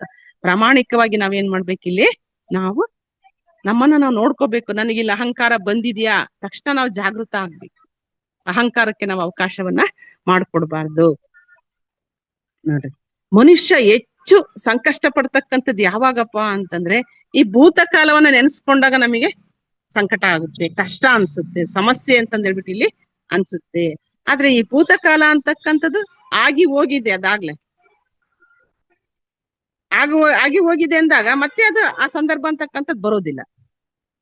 ಆಗಿರ್ತಕ್ಕಂಥದ್ದು ಬದಲಾವಣೆನೂ ಆಗೋದಿಲ್ಲ. ಏನೋ ಒಂದು ಆಗಿದೆಯಪ್ಪ ಹಿಂದೆ ಅಂದ್ರೆ ಅದನ್ನ ಬದಲಾವಣೆ ಮಾಡ್ಲಿಕ್ಕೆ ಆಗೋದಿಲ್ಲ. ಹಾಗಾಗಿ ಅದ್ರ ಬಗ್ಗೆ ನಾವು ಚಿಂತಿಸ್ತಕ್ಕಂಥ ಅವಶ್ಯಕತೆನೆ ಇಲ್ಲ. ಈ ಭೂತಕಾಲದ ಬಗ್ಗೆ ನಾವು ಭೂತಕಾಲದಲ್ಲಿ ಅಂದ್ರೆ ಹಿಂದೆ ಆಗಿ ಹೋಗಿರ್ತಕ್ಕಂತಹ ಘಟನೆಗಳನ್ನ ನಾವು ನೆನೆಸ್ಕೊಳ್ಳೋದನ್ನ ಬಿಟ್ವಿ ಅಂತಂದ್ರೆ ನಮ್ಮ ಜೀವನದಲ್ಲಿ ನಾವು ಅತ್ಯಂತ ಸುಖಿಗಳಾಗ್ತೀವಿ ಅಂತಂದ್ ಹೇಳ್ಬಿಟ್ಟು ಇಲ್ಲಿ ಭಗವಂತ ಏನ್ ಮಾಡಿರ್ತಕ್ಕಂಥದ್ದು ಹೇಳಿರ್ತಕ್ಕಂಥದ್ದು. ಆಮೇಲೆ ಭೂತಕಾಲವನ್ನು ನಾವು ಶಿಕ್ಷೆ ಅಂತ ಅನ್ಕೋಬಾರ್ದು, ಪಾಠವಾಗಿ ತಗೋಬೇಕು. ಹಿಂದೆ ನಮ್ಗೆ ಏನೋ ಒಂದು ಘಟನೆಗಳು ನಡೆದಿರ್ತವೆ, ಏನೋ ಒಂದು ಮನಸ್ಸಿಗೆ ವ್ಯತ್ಯಯ ಆಗಿರುತ್ತೆ. ಅದನ್ನೆಲ್ಲ ನಾವೇನಂತ ಅನ್ಕೋಬೇಕಂದ್ರೆ ಇದು ಒಂದು ಪಾಠ, ನನಗೆ ಇದರಿಂದ ಏನ್ ಪಾಠ ಕಲಿಬೇಕು ಅಂತಕ್ಕಂಥದ್ರ ಬಗ್ಗೆ ಯೋಚನೆ ಮಾಡ್ಬೇಕು. ನಾವು ಎಂತ ಶಿಕ್ಷೆ ಅಂತಂದ್ ಹೇಳ್ಬಿಟ್ಟು ನಾವು ಅಂದ್ಕೋಬಾರ್ದು. ಅದನ್ನ ಶಿಕ್ಷೆ ಅಂತ ಅನ್ಕೋಬಾರ್ದು. ಹಿಂದೆ ನಡೆದಿರ್ತಕ್ಕಂಥದ್ದು ಏನೇ ಆಗಿರ್ಲಿ ಅದನ್ನ ನಾವು ಪಾಠವಾಗಿ ತಗೋಬೇಕು. ಆಮೇಲೆ ಕಷ್ಟಗಳು ಬಂದಾಗ ನನಗೆ ಯಾಕೆ ಈ ಕಷ್ಟ ಬಂದಿದೆ ಅಂತ ನಾವು ಯೋಚನೆ ಮಾಡಬಾರ್ದು. ಭಗವಂತ ನೀನ್ ಈ ಕಷ್ಟವನ್ನ ಕೊಟ್ಟಿದೀಯಾ, ನಾನು ಇದರಿಂದ ಏನ್ ಕಲ್ತ್ಕೋಬೇಕು, ನನಗೇನು ಪಾಠವನ್ನ ಕಲಿಸ್ಲಿಕ್ಕೆ ನೀನ್ ಕಷ್ಟವನ್ನ ಕೊಟ್ಟಿದೀಯ ಅಂತಕ್ಕಂಥದ್ದನ್ನ ನಾವೇನ್ ಮಾಡ್ಬೇಕು, ಇಲ್ಲಿ ಯೋಚನೆಯನ್ನ ಮಾಡ್ಬೇಕು. ನೋಡ್ರಿ, ಕಷ್ಟ ಬಂದಾಗ ನನಗೆ ಯಾಕೆ ಕಷ್ಟ ಕೊಟ್ಟೆ ಅಂತ ಕೇಳ್ತೀವಿ ದೇವ್ರಿಗೆ. ಸುಖ ಬಂದಾಗ ನನಗೆ ಯಾಕಪ್ಪ ಕೊಟ್ಟೆ ಅಂತ ಕೇಳ್ತೀವಾ? ಇಲ್ಲ, ಬೇರೆಯವ್ರಿಗೆ ಕೊಡೋ ಸುಖನ ನನಗೆ ಕೊಡಪ್ಪ ಅಂತ ಕೇಳ್ತೀವಿ. ನೋಡ್ರಿ, ನಮ್ಮಲ್ಲಿ ಎಷ್ಟು ಸ್ವಾರ್ಥ ಭಾವನೆ ಅಂತಕ್ಕಂಥದ್ದಿದೆ. ಸುಖ ಎಲ್ಲ ನಮಗೆ ಇರ್ಲಿ, ಕಷ್ಟ ಎಲ್ಲ ಬೇರೆಯವ್ರಿಗೆ ಬರ್ಲಿ. ಏನೋ ಸಮಸ್ಯೆ ಬಂತಂದ್ರೆ ನಾವ್ ಹೇಳ್ತೀವಿ, ಭಗವಂತ ನಿನ್ ಕಣ್ಣಿಗೆ ಯಾರು ಕಾಣ್ಲಿಲ್ವಾ, ನಾನೇನ ಕಂಡಿದ್ದು ಅಂತ ಬೈತಾ ಇರ್ತಿದ್ದೇವ್ರಿ. ಆದ್ರೆ ಇದು ತಪ್ಪು. ಸಮಸ್ಯೆಗಳು ಬಂದಿದಾವೆ, ಕಷ್ಟ ಬಂದಿದಾವೆ ಅಂದಾಗ ಇದು ಕಷ್ಟ ಅಂತ ನಾವ್ ಅಂದ್ಕೊಳ್ಳೋದ್ಕಿಂತ ಮುಂಚೆ ಇದರಿಂದ ನಾನು ಏನ್ ಪಾಠ ಕಲಿಬೇಕು ಅಂತಕ್ಕಂಥದ್ರ ಬಗ್ಗೆ ಏನ್ ಮಾಡ್ಬೇಕು, ನಾವ್ ಯೋಚನೆಯನ್ನ ಮಾಡ್ಬೇಕು. ಆಮೇಲೆ ನೋಡಿ, ನಮ್ಮ ಜೀವನದಲ್ಲಿ ಯಾರಾದ್ರೂ ವ್ಯಕ್ತಿಗಳು ಬಂದಿದ್ದಾರೆ ಅಂತಂದ್ರೆ ಅದು ಒಂದು ನಮ್ಮ ಒಂದು ಜೀವನದಲ್ಲಿ ಪಾಠವನ್ನ ಕಲಿಸ್ಲಿಕ್ಕೆ ಬಂದಿರ್ತಾರಂತ. ಪಾಠವನ್ನ ಕಲಿಸ್ಲಿಕ್ಕೆ ಬಂದಿರ್ತಾರೆ, ಏನೋ ಒಂದು ಪಾಠ ಕಲಿಸ್ತಾ ಇರ್ತಾರೆ ನಮಗೆ. ಅವ್ರು ಸಹನೆಯ ಪಾಠವನ್ನ ಕಲಿಸ್ತಾರೆ, ಶಾಂತಿಯ ಪಾಠವನ್ನ ಕಲಿಸ್ತಾರೆ. ಹೌದಾ? ನಮಗೆ ಒಳಿತನ್ನ ಮಾಡ್ಲಿಕ್ಕೆ ಬಂದಿರ್ತಾರೆ ಕೆಲವರು. ಕೆಲವರಿಂದ ಪದೇ ಪದೇ ಪದೇ ಪದೇ ನಮ್ಮ ಮನಸ್ಸಿಗೆ ನೋವಾಗ್ತಾ ಇರುತ್ತೆ, ಸಮಸ್ಯೆಗಳು ಬರ್ತಾ ಇರ್ತವೆ. ಯಾವುದೇ ಒಂದು ವ್ಯಕ್ತಿ ನಮ್ಮ ಒಂದು ಜೀವನದಲ್ಲಿ ಸುಮ್ನೆ ಬರೋದಿಲ್ಲ. ಭಗವಂತ ಏನಾದ್ರೂ ಒಂದು ಉದ್ದೇಶವನ್ನು ಇಟ್ಕೊಂಡೆ ಅವ್ರು ನಮ್ ಜೊತೆಗೆ ಸೃಷ್ಟಿ ಮಾಡಿರ್ತಾನೆ. ಹಾಗಾಗಿ ನಾವು ಏನ್ ಮಾಡ್ಬೇಕಪ್ಪ, ಯಾರೋ ನಮಗೆ ಕಷ್ಟ ಕೊಡ್ತಾ ಇದಾರೆ ಅಂದಾಗ ನಾವು ಗಟ್ಟಿಯಾಗ್ಲಿಕ್ಕೆ ಅವ್ರು ಕಷ್ಟವನ್ನ ಕೊಡ್ತಾ ಇದ್ದಾರೆ. ನಮ್ಮ ಸಮಸ್ಯೆಗಳನ್ನ ಉಂಟು ಮಾಡ್ತಾ ಇದಾರೆ ಅಂದ್ರೆ ನಾವು ಸಮಸ್ಯೆಗಳನ್ನ ಯಾವ ರೀತಿ ಎದುರಿಸ್ಬೇಕು ಅಂತಕ್ಕಂತಹ ಪಾಠವನ್ನ ಕಲಿಸ್ಲಿಕ್ಕೆ ಅವ್ರು ಬಂದಿದ್ದಾರೆ. ಈ ರೀತಿ ಭಾವನೆಯನ್ನು ನಾವು ಇಟ್ಕೊಂಡ್ರೆ ನಾವು ಯಾವ ವ್ಯಕ್ತಿಯ ಬಗ್ಗೆ ಸಹಿತನ ಅಸಮಾಧಾನ ಅಂತಕ್ಕಂಥದ್ದು ನಮ್ಗೆ ಬರೋದೇ ಇಲ್ಲ. ಎಲ್ಲವನ್ನು ನಾವು ಒಪ್ಕೊಳ್ತೀವಲ್ಲ, ಇದು ಭಗವಂತನ ಆಟ ಅಂತಕ್ಕಂಥದ್ದನ್ನ ನಾವು ಒಪ್ಕೊಂಡಾಗ ನಮಗೆ ಇಲ್ಲಿ ಯಾವುದೇ ಒಂದು ಸಮಸ್ಯೆ ಅಂತಕ್ಕಂಥದ್ದು ಅನ್ಸೋದಿಲ್ಲ. ಯಾವ ವ್ಯಕ್ತಿಗಳು ಸಹಿತ ನಮಗೆ ಸಮಸ್ಯೆ ಅಂತಕ್ಕಂಥದ್ದು ಅನ್ಸೋದಿಲ್ಲ. ಜೊತೆ ಇನ್ನೂ ಒಂದು ಅಂಶ ಏನ್ ಬರುತ್ತೆ ಅಂತಂದ್ರೆ, ಬೇರೆಯವರು ಬದ್ಲಾಗ್ಲಿ ಅಂತಂದ್ ಹೇಳ್ಬಿಟ್ಟು ನಾವು ಕಾಯ್ತಕ್ಕಂಥದ್ದಲ್ಲ. ನಾವು ಫಸ್ಟ್ ಬದ್ಲಾಗ್ಬೇಕು. ನಾವು ಬದಲಾದ್ರೆ ನಮ್ಮ ಬದಲಾದ ದೃಷ್ಟಿಕೋನ ಏನ್ ಮಾಡುತ್ತಪ್ಪ ಅಂದ್ರೆ, ಜಗತ್ತಿನಲ್ಲಿ ಯಾವುದೇ ಒಂದು ಸಮಸ್ಯೆಯನ್ನ ಹುಡ್ಕೋದೇ ಇಲ್ಲ. ಅದು ವ್ಯಕ್ತಿಗಳಲ್ಲೇ ಆಗಿರ್ಬೋದು, ಸನ್ನಿವೇಶಗಳಲ್ಲೇ ಆಗಿರ್ಬೋದು, ಎಲ್ಲವೂ ನಮಗೆ ಒಳಿತಾಗೆ ಕಾಣಿಸುತ್ತೆ. ಹಾಗಾಗಿ ಬೇರೆಯವರು ಬದ್ಲಾಗ್ಲಿ ಅಂತ ಕಾಯೋದಕ್ಕಿಂತ ಮುಂಚೆ ನಾವೇನ್ ಮಾಡ್ಬೇಕಪ್ಪ ಅಂದ್ರೆ, ನಮ್ಮ ಜೀವನದಲ್ಲಿ ನಾವು ಬದ್ಲಾಗೋದನ್ನ ಅಭ್ಯಾಸ ಮಾಡ್ಕೋಬೇಕು, ಬದಲಾವಣೆಯನ್ನ ಮಾಡ್ಕೋಬೇಕು. ನೋಡ್ರಿ, ಇಲ್ಲಿ ಇನ್ನೂ ಒಂದು ಅಂಶ ಏನ್ ಬರುತ್ತಪ್ಪ ಅಂತಂದ್ರೆ, ಭಗವಂತ ನಮ್ಗೆ ಹೇಳಿರ್ತಕ್ಕಂಥ ಪಾಠ ಏನಂದ್ರೆ, ಕೋಪ ಬಂದಾಗ ಶಾಂತವಾಗಿರು. ಕೋಪ ಬಂದಾಗ ನಾವು ಶಾಂತವಾಗಿರ್ಬೇಕಂತೆ. ಅಧಿಕಾರ ಸಿಕ್ಕಾಗ ವಿನಮ್ರನಾಗಿರು. ಅಧಿಕಾರ ಬಂತು ಅಂತ ನಾವು ಅಹಂಕಾರ ಪಡಬಾರ್ದು. ಆಗ ನಯವಿನಯ ಜಾಸ್ತಿ ಇರ್ಬೇಕಂತೆ ನಮಗೆ. ಅವಾಗ ಅಧಿಕಾರ ಬಂತು ಅಂತಂದ್ ಹೇಳ್ಬಿಟ್ಟು ನಾವು ಅಹಂಕಾರ ಪಡಬಾರ್ದು. ಯಾಕಂದ್ರೆ ಅಧಿಕಾರ ಅಂತಕ್ಕಂಥದ್ದು ಶಾಶ್ವತ ಅಲ್ಲ, ಇವತ್ತಿರುತ್ತೆ ನಾಳೆ ಹೋಗುತ್ತೆ. ಹಾಗಾಗಿ ನಮಗೆ ಅಧಿಕಾರ ಹೆಚ್ಚು ಹೆಚ್ಚು ಅಧಿಕಾರ ನಮ್ ಕೈಗೆ ಬಂದಂಗೆಲ್ಲ ಹೆಚ್ಚು ಹೆಚ್ಚು ವಿನಮ್ರತೆಯಿಂದ ನಾವೇನ್ ಮಾಡ್ಬೇಕು, ವರ್ತನೆಯನ್ನ ಮಾಡ್ಬೇಕು. ಹಣ ಬಂದಾಗ ಸರಳವಾಗಿರುವಂತ ಭಗವಂತ ಇಲ್ಲಿ ಹೇಳಿದ್ದಾನೆ. ನಿನಗೆ ಹಣ ಬಂತ, ಎಷ್ಟು ಸಾಧ್ಯನ ಅಷ್ಟು ಸರಳ ಜೀವನವನ್ನ ಮಾಡು. ಆ ಹಣವನ್ನ ಬೇರೆಯವರಿಗೆ ನೀನೇನ್ ಮಾಡೋ, ಸಹಾಯ ಮಾಡ್ಲಿಕ್ಕೆ ಉಪಯೋಗ ಮಾಡ್ಕೊ ಅಂತಂದ್ ಹೇಳ್ಬಿಟ್ಟು ಇಲ್ಲಿ ಹೇಳಿರ್ತಕ್ಕಂಥದ್ದು. ಕೋಪ ಬಂದಾಗ ಶಾಂತವಾಗಿರು, ಅಧಿಕಾರ ಬಂದಾಗ ವಿನಮ್ರನಾಗಿರು, ಹಣ ಬಂದಾಗ ಸರಳವಾಗಿರು. ಸಾಮಾನ್ಯ ಮನುಷ್ಯರೇನ್ ಮಾಡ್ತೀವಿ ನಾವೆಲ್ಲ, ಈ ಮೂರನ್ನ ಪಾಲನೆ ಮಾಡೋದೇ ಇಲ್ಲ. ಅಧಿಕಾರ ಸಿಕ್ತು ಅಂದ್ರೆ ಅಹಂಕಾರ ಜಾಸ್ತಿ ಆಗ್ಬಿಡುತ್ತೆ. ಪರಿಚಯ ಇರೋರು ಮಾತಾಡ್ಸಿದ್ರೆ ನಾವು ಪರಿಚಯ ಇಲ್ಲೇನೋ ಅನ್ನೋ ರೀತಿ ವರ್ತನೆಯನ್ನ ಮಾಡ್ತಾ ಇರ್ತೀವಿ. ಹಣ ಬಂದಾಗ ನಾವು ಬೇರೆಯವ್ರಿಗೆ ಸಹಾಯ ಮಾಡ್ಬೇಕಂತಕ್ಕಂಥ ಯೋಚನೆಯನ್ನ ಮಾಡೋದಿಲ್ಲ. ಮತ್ತಷ್ಟು ಹಣ ಸಂಗ್ರಹ ಮಾಡ್ತಾ ಇರ್ಬೇಕು ಅನ್ನೋದ್ರ ಬಗ್ಗೆ ನಾವ್ ಏನ್ ಮಾಡ್ತೀವಿ, ಗಮನವನ್ನ ಕೊಡ್ತೀವಿ. ಆಮೇಲೆ ನಮ್ಮ ಮನಸ್ಸು ನಿರ್ಮಲ ಆದಷ್ಟು ಸಹಿತನು ಭಗವಂತ ಏನ್ ಮಾಡ್ತಾನೆ, ನಮ್ಮ ಹತ್ರಕ್ ಬರ್ತಾನೆ. ನಮ್ಮ ಮನಸ್ಸಿನಲ್ಲಿ ಕಲ್ಮಶಗಳನ್ನ ಹೆಚ್ಚಾದಷ್ಟು ಏನ್ ಮಾಡ್ತಾನೆ ಭಗವಂತ, ನಮ್ಮಿಂದ ದೂರ ಹೋಗ್ತಾನೆ. ಜೊತೆಗೆ ಜನ ಏನ್ ಮಾಡ್ತಾ ಇದ್ದಾರೆ, ಯಾಕೆ ಮಾಡ್ತಾ ಇದ್ದಾರೆ ಅಂತಕ್ಕಂಥದ್ರ ಪ್ರಶ್ನೆಗಳು ನಮ್ಮಲ್ಲಿ ಉದ್ಭವ ಆದಷ್ಟುನು ನಮ್ಮಲ್ಲಿ ಏನಾಗ್ತದಪ್ಪ ಅಂತಂದ್ರೆ ಆನಂದ ಅಂತಕ್ಕಂಥದ್ದು ಕಡಿಮೆ ಆಗುತ್ತೆ. ಹಾಗಾಗಿ ನಾವೇನ್ ಮಾಡ್ಬೇಕು ಅಂತಂದ್ರೆ, ಹೊರ ಜಗತ್ತಿನ ಕಡೆಗೆ ನಾವು ಗಮನ ಹರಿಸೋದನ್ನ ಏನ್ ಮಾಡ್ಬೇಕು, ಕಡಿಮೆ ಮಾಡ್ಕೋಬೇಕು. ಯಾರೇನಾದ್ರೂ ಮಾಡ್ಕೊಳ್ಳಿ, ಅವರ ಒಂದು ಜೀವನ ಅವರದು. ನಾವ್ ಹಂಗ್ ಮಾಡೋದಿಲ್ಲ. ಏನೋ ಯಾರೋ ಸೈಟ್ ತಗೊಂಡ್ರ, ಏನ್ ಕಾಂಪ್ಲೆಕ್ಸ್ ಕಟ್ಟಿಸ್ತಾರ, ಮನೆ ಕಟ್ಟಿಸ್ತಾರೋ, ಹಣ ಎಲ್ಲಿಂದ ಬಂತ ಅವ್ರಿಗೆ ನೋಡಿ. ಈ ರೀತಿ ನಾವ್ ಯೋಚನೆಯನ್ನ ಮಾಡ್ತಾ ಹೋಗ್ತೀವಿ, ತಲೆ ಕೆಡಿಸ್ಕೊಳ್ತೀವಿ ಬೇರೆಯವ್ರ ವಿಷಯಕ್ಕೆ. ನಾವೇನ್ ಮಾಡ್ಬೇಕು ಅಂತಂದ್ರೆ, ಬೇರೆಯವ್ರ ಬಗ್ಗೆ ನಾವು ಗಮನ ಹರಿಸೋದನ್ನ ಕಡಿಮೆ ಮಾಡ್ಬೇಕು. ಬೇರೆಯವರ ಒಂದು ಜೀವನದಲ್ಲಿ ನಾವು ಪ್ರವೇಶ ಮಾಡ್ತಕ್ಕಂಥದ್ದು ತಪ್ಪು. ಅದನ್ನ ನಾವು ಕಡಿಮೆ ಮಾಡ್ಕೊಂಡ್ರೆ ನಮ್ಮ ಮನಸ್ಸು ಯಾವಾಗ್ಲೂ ಏನಾಗಿರ್ತದಪ್ಪ ಅಂದ್ರೆ ಆನಂದವಾಗಿ ಇರುತ್ತೆ. ಆಮೇಲೆ ಇನ್ನು ಕೊನೆಯದಾಗಿ ಒಂದು ಅತಿ ಮುಖ್ಯವಾಗಿರ್ತಕ್ಕಂತಹ ಅಂಶ ಏನಪ್ಪಾ ಅಂತಂದ್ರೆ, ಇದು ಕೊನೆಯ ಒಂದು ಅಂಶ. ನಮ್ಮ ಮಾತುಗಳು ಸಿಹಿಯಾಗಿದ್ರೆ ಮುಳ್ಳುಗಳು ಸಹಿತ ಹೂ ಆಗ್ತಾವ. ನಮ್ಮ ಮಾತುಗಳು ಸಿಹಿಯಾಗಿ ಮಾತನಾಡಿದ್ರೆ ಏನಾಗುತ್ತಂದ್ರೆ ಮುಳ್ಳುಗಳು ಹೂಗಳು ಆಗ್ತಾವ. ಮಾತುಗಳು ಕಹಿಯಾಗಿದ್ರೆ ಹೂಗಳು ಸಹಿತ ಮುಳ್ಳಾಗ್ತವೆ. ನಾವು ಏನ್ ಮಾಡ್ಬೇಕಂದ್ರೆ, ಬೇರೆಯವ್ರ ಜೊತೆ ಮಾತನಾಡ್ಬೇಕಾದ್ರೆ ಬಹಳ ಎಚ್ಚರಿಕೆಯಿಂದ ಬೇರೆಯವರ ಮನಸ್ಸಿಗೆ ನೋವಾಗದಂತೆ ಮಾತಾಡ್ಬೇಕು. ಕೆಲವೊಂದ್ಸರಿ ನಮ್ಮ ಮಾತುಗಳು ಏನಾಗ್ತವೆ ಅಂತಂದ್ರೆ ಬೇರೆಯವ್ರಿಗೆ ಅಹಿತ ಆಗಿಬಿಡ್ತಾವ, ಹಿತ ಆಗೋದಿಲ್ಲ. ಅವಾಗ ಅವ್ರ ಮನಸ್ಸಿಗೆ ಮುಳ್ಳಿನ ತರ ನಾಡ್ತಾ ಇರ್ತಾರೆ. ಕೆಲವೊಂದ್ಸರಿ ನಾವ್ ಹೇಳ್ತಕ್ಕಂತಹ ವಿಷಯಗಳನ್ನು ಸಹಿತನ ನಾವು ಸರಳವಾಗಿ ಅವ್ರಿಗೆ ನೋವಾಗದಂತೆ ಹೇಳಿದಾಗ ಅದು ಅವ್ರಿಗೆ ಹಿತ ಅನ್ಸುತ್ತೆ ನೋಡ್ರಿ. ಅದಕ್ಕೆ ಹೇಳ್ತಾರಲ್ವ, ಸತ್ಯವನ್ನೇ ಹೇಳು, ಆದರೆ ಸತ್ಯವನ್ನ ಯಾವ ರೀತಿ ಹೇಳ್ಬೇಕಂದ್ರೆ ಪ್ರಿಯವಾಗುವಂತೆ ಹೇಳ್ಬೇಕು. ಈ ಒಂದು ಎಲ್ಲ ಅಂಶಗಳನ್ನ ನಾವು ನಮ್ಮ ಜೀವನದಲ್ಲಿ ಅಳವಡಿಸ್ಕೊಂಡ್ರೆ ನಾವು ಪರಮಾತ್ಮನ ಹತ್ರಕ್ಕೆ ಹೋಗ್ಲಿಕ್ಕೆ ಏನಾಗ್ತದಪ್ಪ ಅಂತಂದ್ರೆ ಸುಲಭ ಆಗುತ್ತೆ.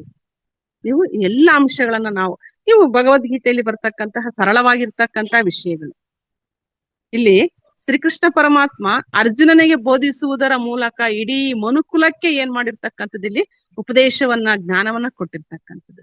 ಈ ಎಲ್ಲಾ ಅಂಶಗಳೆಲ್ಲ ಸರಳವಾಗಿರ್ತಕ್ಕಂಥವೇನೆ. ಇವನ್ನ ನಾವೇನ್ ಮಾಡೋದು, ನಮ್ಮ ಜೀವನದಲ್ಲಿ ಸುಲಭವಾಗಿ ನಾವು ಆಚರಣೆಗೆ ತರಬಹುದು. ಎಷ್ಟು ಸರಳವಾಗಿರುತ್ತೋ ಅಷ್ಟು ಸರಳವಾದ ಜೀವನವನ್ನ ನಾವು ಮಾಡ್ಬೇಕು. ಉನ್ನತವಾಗಿರ್ತಕ್ಕಂತಹ ಆಲೋಚನೆಗಳನ್ನ ಮಾಡ್ಬೇಕು. ಈ ರೀತಿ ಇದ್ದಾಗ ನಮ್ಮ ಜೀವನ ಅಂತಕ್ಕಂಥದ್ದು ಸಾರ್ಥಕ ಆಗುತ್ತೆ.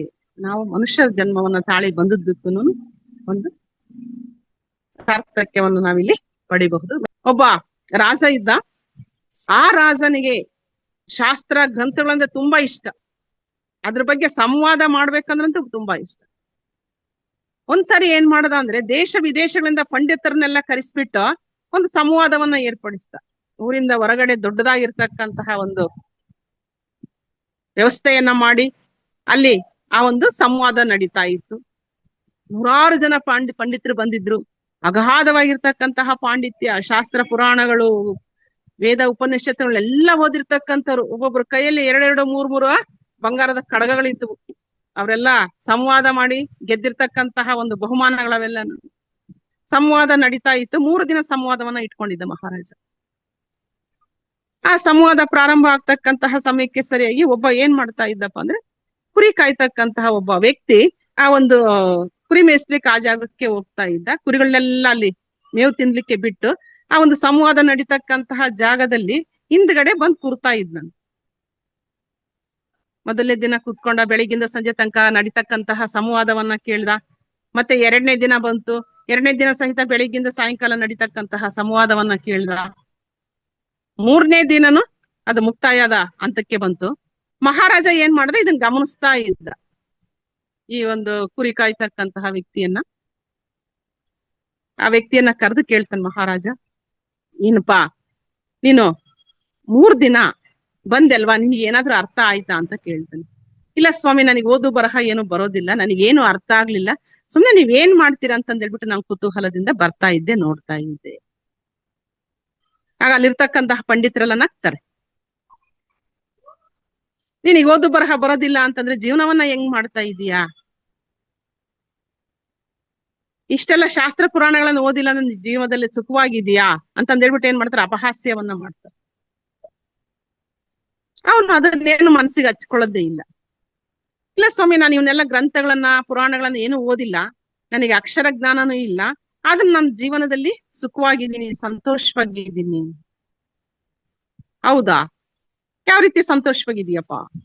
ಸ್ವಾಮಿ, ನಮ್ಮ ತಾತ ನಮ್ಮ ಅಪ್ಪರಿಗೆ ಚಿಕ್ಕವರಿದ್ದಾಗಿಂದ ಒಂದೇ ಒಂದ್ ಮಾತು ಹೇಳ್ತಾ ಇದ್ರು, ಅದನ್ನ ನಮ್ಮ ತಂದೆ ಜೀವನದಲ್ಲಿ ಪೂರ್ತಿ ಅಳವಡಿಸ್ಕೊಂಡ್ರು. ನಮ್ಮ ತಂದೆಯವರು ಸುಖವಾಗಿದ್ರು. ನಮ್ಮ ತಂದೆಯವರು ಸಹಿತ ನಾನ್ ಚಿಕ್ಕವನಿದ್ದಾಗಿಂದ ಒಂದು ಮಾತನ್ನ ಹೇಳ್ತಾ ಬಂದ್ರು. ಆ ಮಾತನ್ನ ನಾನು ಪಾಲನೆ ಮಾಡ್ಕೊಂಡು ಬರ್ತಾ ಇದ್ದೀನಿ, ನಾನ್ ಸುಖವಾಗಿದ್ದೀನಿ. ಹೌದಾ? ಏನಪ್ಪಾ ಆ ಮಾತು? ನಮ್ ತಂದೆ ನಾನ್ ಚಿಕ್ಕ ವಯಸ್ಸಿದ್ದಾಗಿಂದ ಹೇಳ್ತಾ ಇದ್ರು, ನೋಡಪ್ಪ, ಹಸಿದು ಬಂದವರಿಗೆ ನೀನು ತಿನ್ನತಕ್ಕಂತಹ ಅನ್ನದಲ್ಲಿ 4 ತುತ್ತು ಅನ್ನವನ್ನ ಕೊಡು. 1ನೇ ಮಾತಿದು. ನಾನು ಊಟ ಮಾಡ್ಬೇಕಾದ್ರೆ ಯಾರಾದ್ರೂ ಬಂದ್ರು ಅಂದ್ರೆ, ನಿಮಗೆ ಹಶ್ವಾಗಿದೆಯಾ ಬರ್ರಿ ಅಂತ ನಾನು ಕರೆದು ಅವ್ರಿಗೆ ಉಪಚಾರ ಮಾಡಿ ಊಟವನ್ನ ಕೊಡ್ತೀನಿ ಸ್ವಾಮಿ.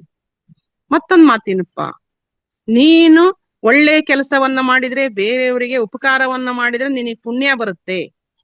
ನೀನು ಬೇರೆಯವರಿಗೆ ತೊಂದರೆಯನ್ನ ಕೊಟ್ರೆ, ಅಪಕಾರವನ್ನ ಮಾಡಿದ್ರೆ ಪಾಪ ಬರುತ್ತೆ ಅಂತ ಹೇಳಿದಾರೆ ಸ್ವಾಮಿ. ಒಳ್ಳೆ ಕೆಲಸ ಮಾಡಿದ್ರೆ ಪುಣ್ಯ ಬರುತ್ತೆ, ಕೆಟ್ಟ ಕೆಲಸವನ್ನ ಮಾಡಿದ್ರೆ ಪಾಪ ಬರುತ್ತೆ. ನಾನು ಯಾವಾಗ್ಲೂ ಒಳ್ಳೆ ಕೆಲಸವನ್ನೇ ಮಾಡ್ತಾ ಇದ್ದೀನಿ, ಹಾಗಾಗಿ ನನಗೆ ಪಾಪದ ಒಂದು ಚಿಂತೆ ಅಂತಕ್ಕಂಥದ್ದಿಲ್ಲ, ಬಹಳ ಸಂತೋಷವಾಗಿದ್ದೀನಿ. ಈ 3 ಅಂಶವನ್ನ ನನ್ನ ಜೀವನದಲ್ಲಿ ಅಳವಡಿಸ್ಕೊಂಡಿದ್ದೀನಿ. ಇದು ಈ ಒಂದು ಜ್ಞಾನ, ನನ್ಗೆ ವಿದ್ಯೆ ಇರ್ಲಿಲ್ಲ ಅಂದ್ರೆ ಈ ಜ್ಞಾನ ಅಂತಕ್ಕಂಥ ನಮ್ಮ ತಂದೆ ಕಡೆಯಿಂದ ಸಿಕ್ಕಿದೆ. ಇಷ್ಟು ಸಾಕಲ್ವ ಜೀವನಕ್ಕೆ? ಶಾಸ್ತ್ರ ಗ್ರಂಥಗಳನ್ನೇ ಓದ್ಬೇಕಾ? ಪುರಾಣ ಪುಣ್ಯ ಕಥೆಗಳನ್ನೇ ಓದ್ಬೇಕಾ? ಭಗವದ್ಗೀತೆಯನ್ನ ಓದ್ಬೇಕಾ? ಉಪನಿಷತ್ತುಗಳನ್ನೇ ಓದ್ಬೇಕಾ? ಸಾಕಲ್ವಾ ಸ್ವಾಮಿ? ಮನುಷ್ಯರಾಗಿ ಜನ್ಮ ತಾಳಿದ್ದಕ್ಕೆ ಇಷ್ಟು ಪಾಲನೆ ಮಾಡ್ಕೊಂಡು ಹೋದ್ರೆ ಸಾಕಲ್ವಾ ಅಂತ ಹೇಳ್ತಾನೆ. ಅವನ ಒಂದು ಜ್ಞಾನಕ್ಕೆ ಮಹಾರಾಜರಿಗೆ, ಅಲ್ಲಿರ್ತಕ್ಕಂತಹ ಪಂಡಿತರಿಗೆಲ್ಲಾನು ಆಶ್ಚರ್ಯ ಆಗ್ಬಿಡುತ್ತೆ. ಎಲ್ಲ ಶಾಸ್ತ್ರ ಗ್ರಂಥಗಳ ಅರ್ಥ ಇದೆ ಅಲ್ವಾ? ಆ ಒಂದು 3 ದಿನದ ಸಂವಾದದಲ್ಲಿ ಏನಿರುತ್ತಪ್ಪ, ಒಂದು ಷರತ್ತೇನಿರುತ್ತಂದ್ರೆ, ಯಾರು ಈ ಒಂದು ಸಂವಾದದ ಸಾರಾಂಶವನ್ನ ಸರಳವಾಗಿ ಒಂದೇ ವಾಕ್ಯದಲ್ಲಿ ಹೇಳ್ತಾರ, ಅವ್ರಿಗೆ ಬಹುಮಾನ ಅಂತಂದ್ ಹೇಳ್ಬಿಟ್ಟು ರಾಜ ಹೇಳಿರ್ತಾನೆ. ಹಾಗಾಗಿ ಆ ಬಹುಮಾನ ಯಾರಿಗೆ ಸಿಕ್ತೋ ಆ ಕುರಿ ಕಾಯ್ತಕ್ಕಂಥ ಸಿಕ್ತಾನೆ. ಎಲ್ಲ ಶಾಸ್ತ್ರ ಪುರಾಣಗಳ ಗ್ರಂಥಗಳು ಹೇಳಿರ್ತಕ್ಕಂಥದ್ದು ಅದನ್ನೇ, ಮನುಷ್ಯನಾಗಿ ಜೀವಿಸು, ಮನುಷ್ಯನಾಗಿ ಬಾಳು, ನೀನು ಸುಖವಾಗಿರು, ಬೇರೆಯವ್ರಿಗೂ ಸುಖವಾಗಿರ್ಲಿಕ್ಕೆ ಬಿಡು ಅಂತಕ್ಕಂಥದ್ದನ್ನ ಅಷ್ಟೇ. ಇಷ್ಟು ಹೇಳಲು ಅವಕಾಶ ಕೊಟ್ಟಿರ್ತಕ್ಕಂತಹ ಮಹಾವತಾರ್ ಫೌಂಡೇಶನ್ ಅವರಿಗೆ, ಪರಿಚಯಿಸಿರ್ತಕ್ಕಂತಹ ಗೀತಾ ಮೇಡಮ್ ಅವರಿಗೆ, ಭಾಗವಹಿಸಿರ್ತಕ್ಕಂತಹ ನಿಮ್ಮೆಲ್ಲರಿಗೂ ನನ್ನ ಹೃದಯಪೂರ್ವಕವಾಗಿರ್ತಕ್ಕಂತಹ ಧನ್ಯವಾದಗಳು. Thank you.